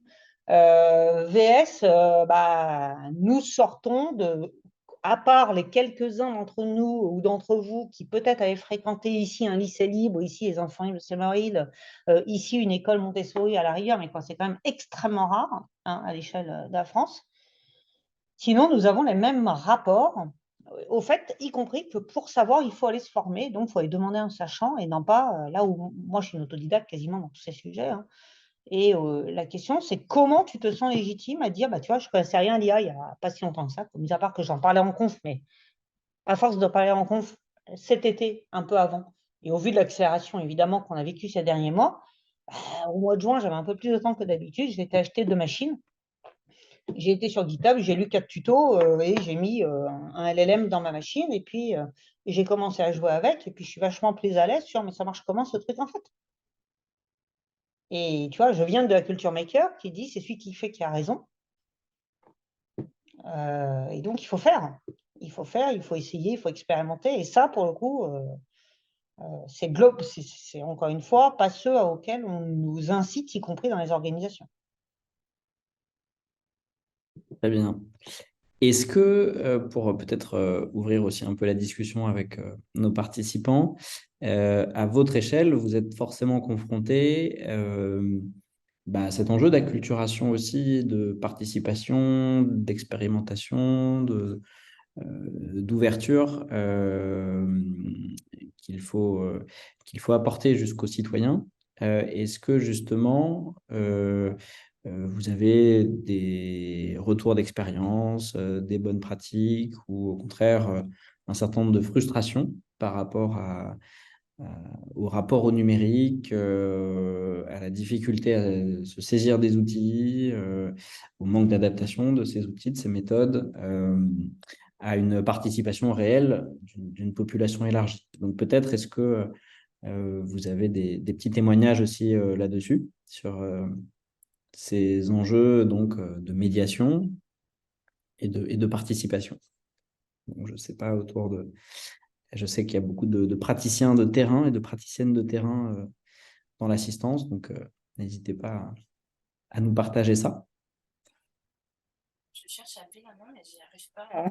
Marie-Claire. Est-ce que je peux me permettre de prendre la parole? Vas-y. Oui. Oui, à Toulouse, l'inclusion numérique, clairement, c'est vraiment un sujet, hein, et on n'a pas de solution, bien qu'on essaie de trouver toutes les modalités possibles pour faire participer le plus grand nombre, et aussi on se concentre beaucoup sur les quartiers prioritaires de la ville pour justement aller capter voilà, les publics qui sont éloignés de nos institutions. On fait beaucoup d'aller vers aussi, ça c'est une collègue là qui est arrivée récemment, disons que ces missions ont été un peu transformées justement dans ce sens, et elle s'occupe désolée, je suis un peu malade donc je suis un peu essoufflée. Elle s'occupe de faire donc de chapeauter des services civiques, on en a régulièrement qui sont avec nous, pour justement faire vraiment, c'est dédié à ces missions d'aller vers. Donc on a la plateforme, hein, et sur toutes les consultations qui sont en ligne, par exemple, eh ben, ils vont avec les tablettes numériques vers ces publics. Mais on se rend compte que même ça, c'est pas tellement suffisant. Enfin, c'est bien, du coup, ça donne à voir et ça fait discuter, ça fait faire des échanges, mais au-delà de ça, on se rend compte que il faut toujours faire l'hybridation entre en ligne et papier. On peut pas s'en exclure avec certains publics. Donc, c'est pas grave, hein, on peut pas tout centraliser en ligne et sur la plateforme, on aimerait. Et il y a aussi la question de, quand il y a quelqu'un justement qui veut participer, mais du coup, quand il y a parfois ça arrive, hein, du 100% en ligne et qu'on est là avec nos tablettes, est-ce qu'on le fait à la place? Est-ce qu'on apprend à faire? Est-ce que c'est nécessaire? Est-ce qu'on est là pour ça? Puis est-ce que cette personne en a besoin? En a envie aussi? Voilà, est-ce que... donc voilà, on est sans cesse un petit peu entre... on s'adapte, hein, on s'ajuste, et puis on force pas les choses, on n'est pas dans l'injonction non plus de la participation. C'est pas ça l'idée. Mais voilà, c'est autant de questions qui sont en suspens, où on pense à un moment donné qu'on a trouvé voilà, de quoi un peu, justement avec notre collègue qui s'occupe de faire de l'aller vers avec les services civiques, on se dit, bon voilà, on a comblé un trou dans notre raquette, et puis finalement on se rend compte que ouais, non, c'est pas si facile que ça. Voilà. Donc voilà, je laisse toutes ces questions en suspens pour lesquelles on n'a pas de réponse, mais on essaie de trouver des solutions au cas, selon les cas, quoi. Voilà. Je redonne la parole à qui le souhaite. Très bien. Merci beaucoup, Marie-Claire, pour ton témoignage.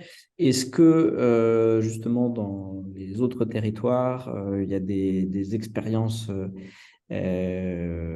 équivalentes, peut-être aussi des bonnes pratiques ou des choses qui ont été testées et qui ont marché un peu mieux que le contexte général de la difficulté à toucher tous ces publics?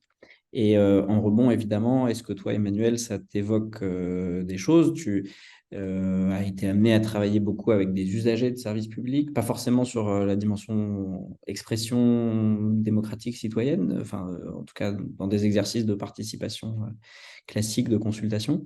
Mais est-ce que, justement, dans les manières d'impliquer, dans les manières de faire tester, de faire expérimenter, tu as vu des choses qui t'ont paru utile en réponse à ce dont témoigne Marie-Claire, c'est-à-dire cette difficulté à se saisir des outils, de la participation en général, encore plus en numérique, et ce risque d'être en situation de faire à la place d'eux et de dénaturer peut-être un peu l'expression à travers cela. Donc, n'hésitez pas, si les autres voulaient prendre la parole, peut-être à lever la main aussi, comme ça fait des tours de parole plus simples, et je peux vous passer le micro. Et puis, en rebond, Emmanuel, n'hésite pas aussi. Je veux bien prendre une ou deux remarques supplémentaires si vous en avez, et comme ça, je ferai un tir de coupé, mais comme vous voulez. Est-ce qu'il y a d'autres retours d'expérience ou d'autres questions sur d'autres sujets? Raphaël à Genève, peut-être, pour commencer. Oui, avec plaisir, en fait, parce que j'ai été un petit peu surpris par la posture du tout numérique, en fait. C'est-à-dire qu'en fait, voilà, enfin, si on prend en Suisse, notamment à Genève, la posture qui a été choisie, c'est le numérique qui complémente en fait des participations en présentiel. Et du coup, c'est vrai qu'on s'assure un peu plus facilement de toucher tous les publics. C'est-à-dire que les personnes qui n'arrivent pas à se rendre en présentiel, elles, assez souvent, c'est qu'elles travaillent et puis qu'elles arriveront peut-être plus facilement à intervenir de façon numérique. Elles ont déjà un petit peu l'habitude en fait de tout ce qui est ordinateur, etc. Euh, Cela dit, malgré le fait que la plupart des concertations, des e-participations, on essaye de faire finalement un mix. Ce qu'on a pu constater, et c'est le même cas dans d'autres régions, en tout cas en Suisse, c'est que finalement, ceux qui participent, c'est un peu toujours les mêmes. C'est-à-dire qu'on a des représentants d'associations qui sont généralement très actifs. Ils viennent, voilà, dès qu'il y a un changement qui est prévu dans un quartier, sur un sujet assez souvent, soit lié à un thème écologique, soit lié à un thème social. On retrouve un petit peu tous les mêmes, les pro-vélo, les pro-voiture, etc., qui s'estimaient déjà en fait en droit et surtout en devoir d'intervenir. Et en fait, on était un petit peu déçus lors de la mise en place de systèmes de participation en ligne, de voir que ça restait un peu la même chose. Je ne sais pas si vous avez eu déjà cette même impression, et si vous avez de meilleurs résultats en fait. Voilà, donc je pose la question. Merci beaucoup, Raphaël. De toute façon, c'est un peu l'objet, hein, c'est que c'est une Tout à fait. discussion qui pose beaucoup de questions. On n'a pas forcément toujours de réponses magiques. Parmi les autres territoires, est-ce qu'on a des typologies de taille de territoire évidemment différents, de la ville d'Arcueil jusqu'à la métropole européenne de Lille? On a un profil universitaire aussi avec des étudiants. Est-ce que vous avez le même genre de témoignages à faire? Je peux prendre la parole si vous souhaitez. Donc, c'est Amélie Combi, donc je travaille à la mairie d'Arcueil. Donc, effectivement, on est une plus petite commune, on a 20 000 habitants. Mais c'est vrai que moi, ce qui m'interroge, c'est qu'au-delà même du sujet effectivement du numérique, je rejoins la remarque du collègue suisse. C'est vrai qu'on a une difficulté à faire participer aujourd'hui et surtout à faire participer tout type de milieu social, tous les âges. Donc on a déjà cette difficulté-là et le numérique vient effectivement permettre voilà, de toucher des gens qu'on pourrait pas toucher autrement. Mais on s'assure à Arcueil de garder vraiment une cohérence avec aussi le papier en mettant en place des urnes dans plusieurs endroits de la ville. Et on s'assure que toutes les personnes qui sont exclues du numérique puissent participer. Mais voilà, à la fois, on a cette articulation-là et aussi on a la difficulté, mais je crois qu'il est propre à pas mal de collectivités aujourd'hui à aller chercher des publics, à aller chercher de nouvelles personnes dans nos dispositifs de participation. Voilà pour mon côté. Très bien. Est-ce qu'il y a encore une ou deux expressions sur ce volet-là?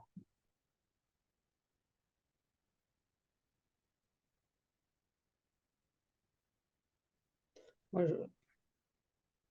Sinon, du coup, peut-être. je fais un premier retour. Allez, je fais Ouais, un un premier premier retour. retour, Emmanuel, s'il te plaît. Moi, ça m'évoque beaucoup de choses, ce que vous me dites. D'abord, merci. Tout d'abord, effectivement, vous cumulez dans votre volonté une première difficulté, j'allais dire une autre difficulté, mais une première qui est celle en ce moment de la difficulté démocratique et de la participation démocratique. Donc ça, je l'entends fortement, effectivement, et ça me semble logique.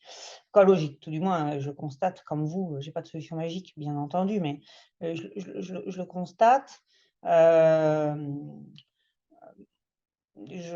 trouve qu'on manque fortement d'éducation aux politiques, mais aux politiques pas au sens politicien, au sens de savoir faire citer ensemble. Et je ne sais pas comment c'est dans vos territoires, mais moi je suis sur Nantes, qui est pourtant une ville qui est plutôt bien réputée. Je trouve à quel point les enfants dans les collèges, les lycées n'ont pas n'ont pas de budget participatif réellement au sein de l'établissement, ne sont pas consultés dans la composition des agendas. Ça doit être un peu compliqué, je vous l'accorde, mais même sur le programme de la cantine ou sur le menu de la cantine, n'ont pas à mener de liste à l'intérieur des établissements, quoi. Je trouve ça intéressant qu'on ait plus de place, voilà, sur la participation. Je pense qu'on s'y éduque et que voilà, il y a un petit sujet, je pense, là-dessus. Moi, ça me fait penser à plusieurs choses que vous me dites. Tout d'abord, le premier point, c'est que j'ai beaucoup ouvert de Fab Lab, et dans la question des Fab Labs, il y a la question de la gouvernance partagée, quoi. C'est très, très lié l'un avec l'autre, et d'une gouvernance partagée, et puis en plus, dans un contexte où on est très local, mais on est dans un réseau mondial. Et donc, évidemment, j'ai beaucoup fait ça dans les années 2012, avec une forte difficulté qui était, soit j'avais des gens qui prenaient des décisions dans le lieu, autour de la machine à café, dans le canapé, soit j'avais des gens qui prenaient des décisions sur le forum en ligne, mais ce n'étaient pas les mêmes, et ils n'étaient souvent pas d'accord entre eux. Et on a longtemps cherché des solutions permettant d'hybrider les espaces de discussion, en fait. Comment réussir à faire en sorte que ce qui se passe en ligne se voit dans l'espace matériellement, et comment ce qui est décidé sur place se voit en ligne, y compris on a mis une caméra on a plutôt que d'utiliser un Trello avec des post-it numériques, on a mis des post-it physiques sur un mur, et on a mis une caméra pour qu'on puisse voir les post-it, et on pouvait demander à ce que quelqu'un écrive quelque chose sur les post-it.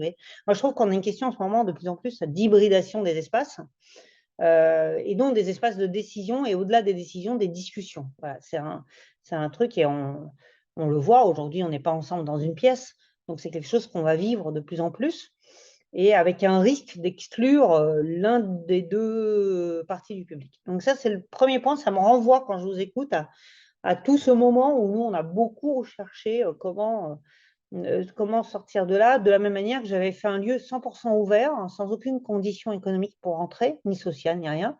Seule condition, je pensais avoir fait un truc très open. La seule solution, c'était de savoir, de vouloir participer, documenter, partager. Et en fait, on était sur le territoire de Gennevilliers, et on s'est rendu compte que l'obligation de documenter excluait des gens qui n'étaient pas à l'aise avec un clavier. Et donc, on a fini par faire un photodocumaton pour permettre aux gens de faire des photos et enregistrer des sons de ce qu'ils faisaient pour pouvoir documenter sans savoir écrire. Voilà.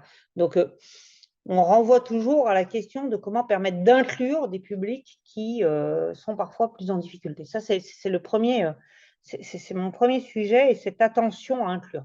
Je rejoins Raphaël sur Genève et Arcueil, donc du coup, de dire, comme moi je dis, attention, non au techno-totalitarisme. Voilà.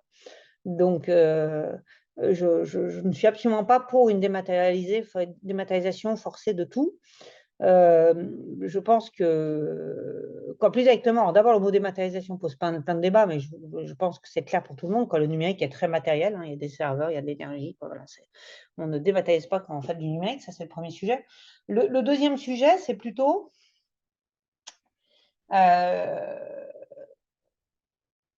j'ai rien contre le fait qu'on numérise les processus, c'est plutôt une bonne idée, parce que j'aime pas l'administration, donc quand j'aime pas l'administratif, donc c'est plutôt une bonne idée. Mais par la data et par l'IA, on peut les automatiser. Là où aujourd'hui, on a une politique de dire c'est aux citoyens de remplir et c'est aux citoyens de faire. Alors, c'est moins dans votre champ, parce que vous, comme vous êtes sur la démocratie participative, ça me semble normal que ce soit les citoyens qui parlent et qui s'expriment. Donc, je pense que vous n'êtes pas tout à fait dans ce champ-là.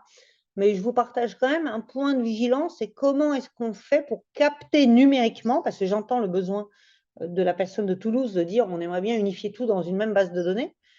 Comment on peut capter, numériser pour pouvoir traiter, sans obliger à l'équipement personnel, à la compétence personnelle, à la capacité personnelle de l'individu de le numériser. Et par exemple, avec les URSSAF, moi je rêve, et on leur en a parlé, qu'on puisse permettre à une femme de ménage, de par son outil de travail qui est son smartphone, de remonter ses heures automatiquement à un central qui va appeler Madame Ginette par le téléphone pour dire: est-ce que tu dis que Brigitte est bien venue 10 heures ce mois-ci? Oui. Elle est venue à telle date, telle date, telle date? Oui. Ça te coûte 80 €, tu es d'accord? Oui. Tu autorises le virement bancaire? Oui. Terminé. Un bon vieux téléphone ou un SMS, rien d'autre. Donc, je pense qu'on a une manière d'imaginer nos services publics et privés numériques qui doivent permettre de moins en moins utiliser l'ordinateur. Et d'ailleurs, l'arrivée de l'IA, de la dictée vocale, etc., permet d'inclure. Aujourd'hui, vous pouvez permettre à des gens d'avoir des mini-isoloirs, on peut imaginer, dans lesquels ils peuvent parler pour capter ce qu'ils disent à l'oral. L'ordinateur le capte et ils n'ont plus besoin de savoir naviguer eux-mêmes dans des interfaces. Il suffit d'ouvrir les options d'accessibilité aujourd'hui d'un Mac. Moi, je trouve qu'il fait très, très bien le boulot. J'ai un problème au bras en ce moment, donc je peux beaucoup moins taper qu'avant en ce moment. Eh ben, on voit qu'il y a des nouvelles manières et que l'idée que l'humain soit obligé de savoir cliquer, se déplacer avec une souris, bouger un curseur, naviguer, etc., on a tous les moyens d'en sortir, voilà, sans abandonner une numérisation. Et je pense que là-dessus, il y a un très bon équilibre à trouver. Et puis enfin, sur la participation, et c'est la manière d'aller vers le public, j'ai vu un truc à Paris, je ne sais pas si vous le faites sur vos territoires, mais récemment, ça m'a fait sourire. J'ai vu un vélo cargo, voilà, dans l'arrondissement où je dors souvent, venir au contact de la population directement sur le trottoir et autres pour parler démocratie participative. Mais je trouvais ça assez intéressant, effectivement, comme approche aussi. Donc, je ne sais pas où vous en êtes là-dessus, mais voilà. Et enfin, pour ouvrir un peu sur un sujet aussi, enfin, là, on parle de la possibilité de la population de participer au débat démocratique de vos villes, de vos quartiers, de vos budgets, etc. Très bien, et de participer à la vie citoyenne, parfait. Moi, je pose aussi la question de à quel point on est capable d'embarquer dans comment dire, de faire débat citoyen autour du numérique. Est-ce qu'ils ont choisi les plateformes sur lesquelles vous utilisez? Évidemment, la 5G a fait débat. On aurait voulu faire débat autour de la 5G à un moment donné. Évidemment, la question du déploiement de la vidéosurveillance dans vos villes a-t-elle fait partie de délibérations citoyennes?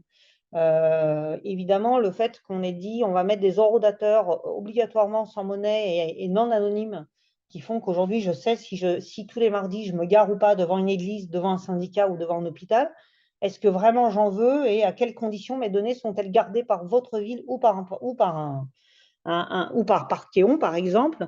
Qui a la donnée? Comment et quel droit citoyen j'ai de réellement garder un espace privé, etc., etc. Donc, il y a la question pour moi aussi de quelle démocratie participative autour du numérique comme étant politique dans vos territoires. Voilà. Je me tais. Marie-Claire a levé la main. Marie-Claire, oui. Oui, je l'ai enfin trouvé cette main. Oui, juste un petit erratum, mais pour compléter quand même. J'ai pas dit qu'on voulait faire un 100% numérique.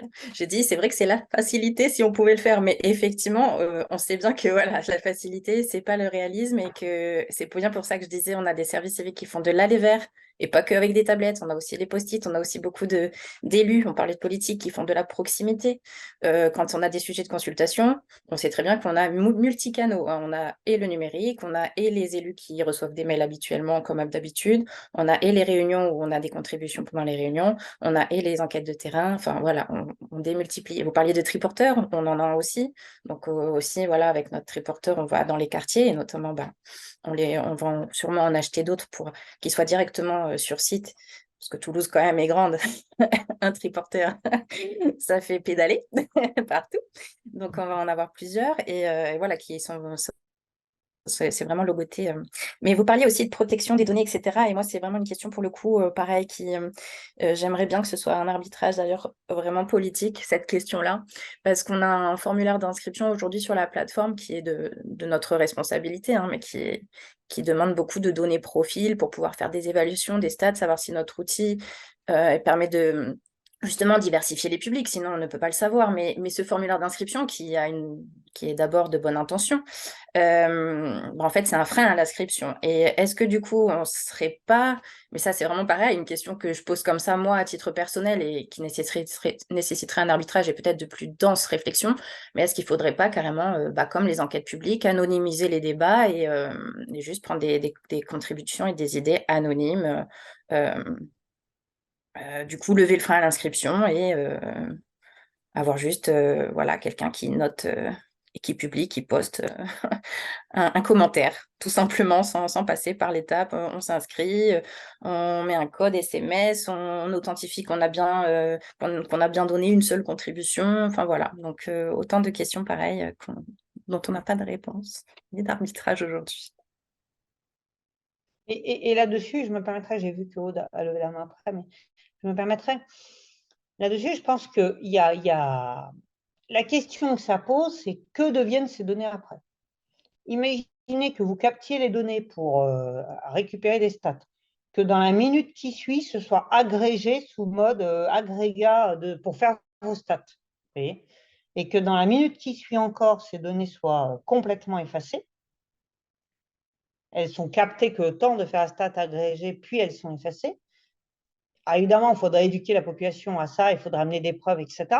Mais en tout cas, on sera peut-être beaucoup moins en difficulté de répondre. Je sais que mon mari a voulu récemment participer à des manifestations en ligne.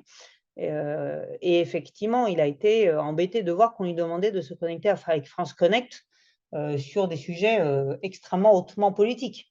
Donc, je pense que c'est moins la captation. D'abord, il faudrait regarder le formulaire parce que vous pouvez peut-être aussi récupérer vos stats en ayant des données pour autant non nominatives.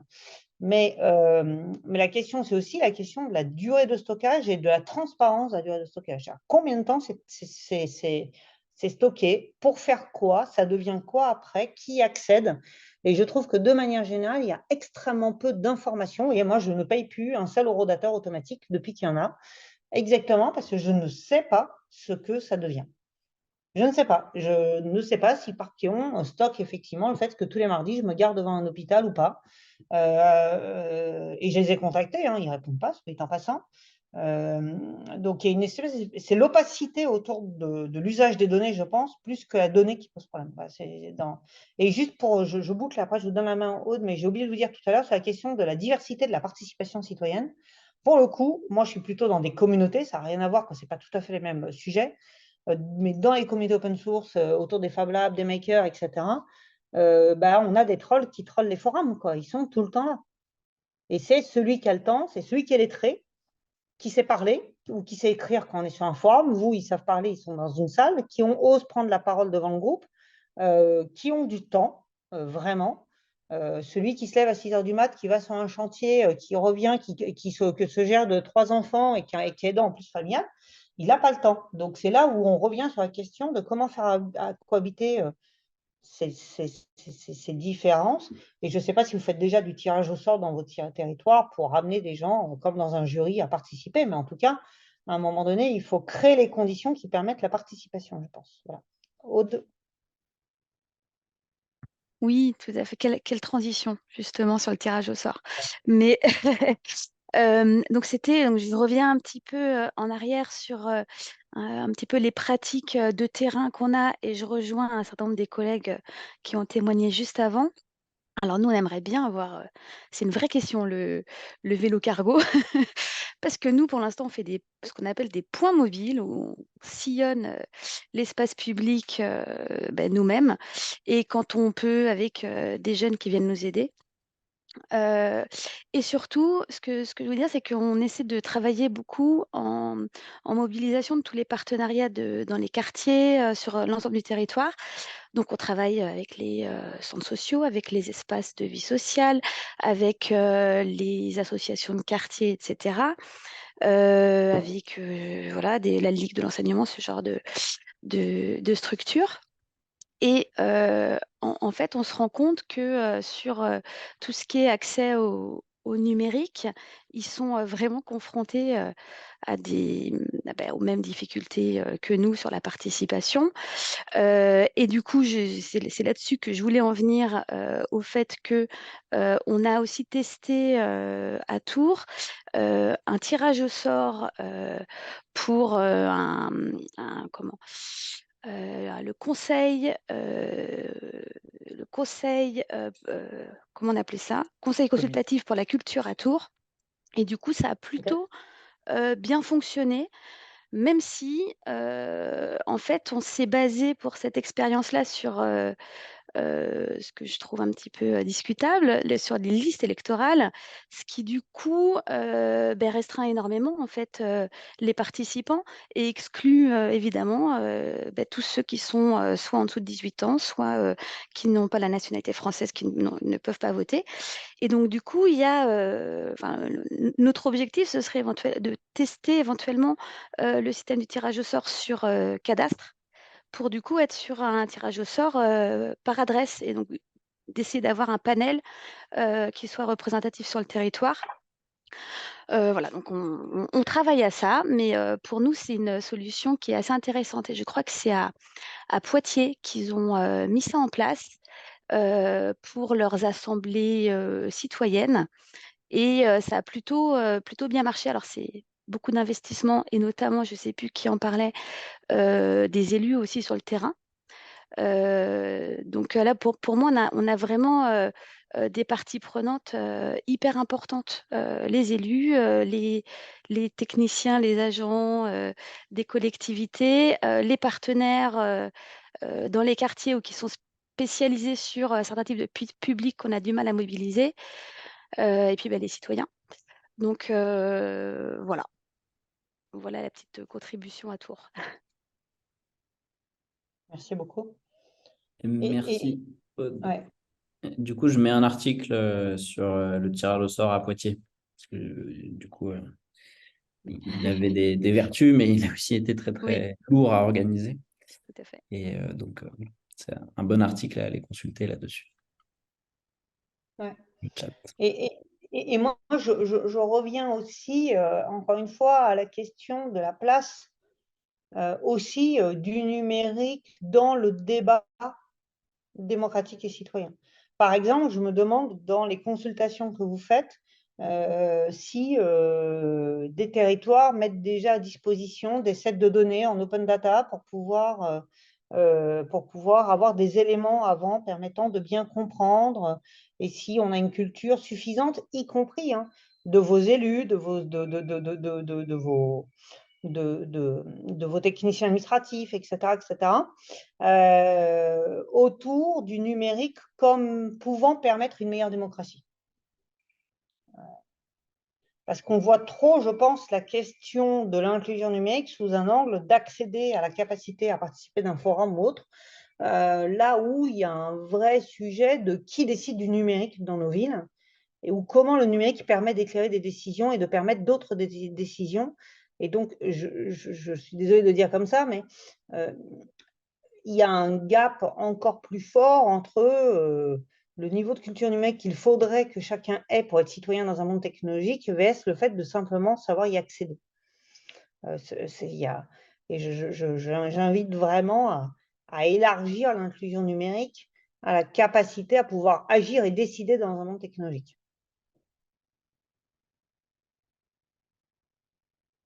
Très bien. Ce qui ne résout pas le problème de l'envie de participer, qui est encore un autre sujet, qui est effectivement à quel point on se reconnaît ou pas d'un système et à quel point on a envie d'y contribuer ou pas. Et ça, je vous remercie tous d'être là et de vous battre sur ce très beau sujet, voilà, à titre moi-même de citoyen. Très bien. Eh ben, merci Emmanuel. Je pense que ça fait une bonne ouverture. Ce n'est pas forcément une conclusion, hein. On l'a vu, il y a beaucoup de questions qui sont posées. On n'a pas toujours de réponses ou de réponses à la hauteur de nos souhaits. Mais en tout cas, merci pour le récit de ton parcours, des expériences que tu mènes, que du coup, nos participants aujourd'hui et ceux qui nous reverront en ligne dans les prochains jours peuvent retrouver donc sur lechaudron.io. Donc l'adresse de ta structure. Et puis, merci beaucoup à toutes et tous pour votre participation à ce club des utilisateurs de Decidim, qui est donc un peu le dernier sur ce format-là. Et on vous donne rendez-vous donc, dans les prochaines semaines pour continuer à explorer nos plateformes et donc de nouveaux services, nouveaux outils qu'on vous proposera donc très bientôt. Merci à vous. Bon week-end. Et à la prochaine. Merci beaucoup. Merci beaucoup. À bientôt. Au revoir.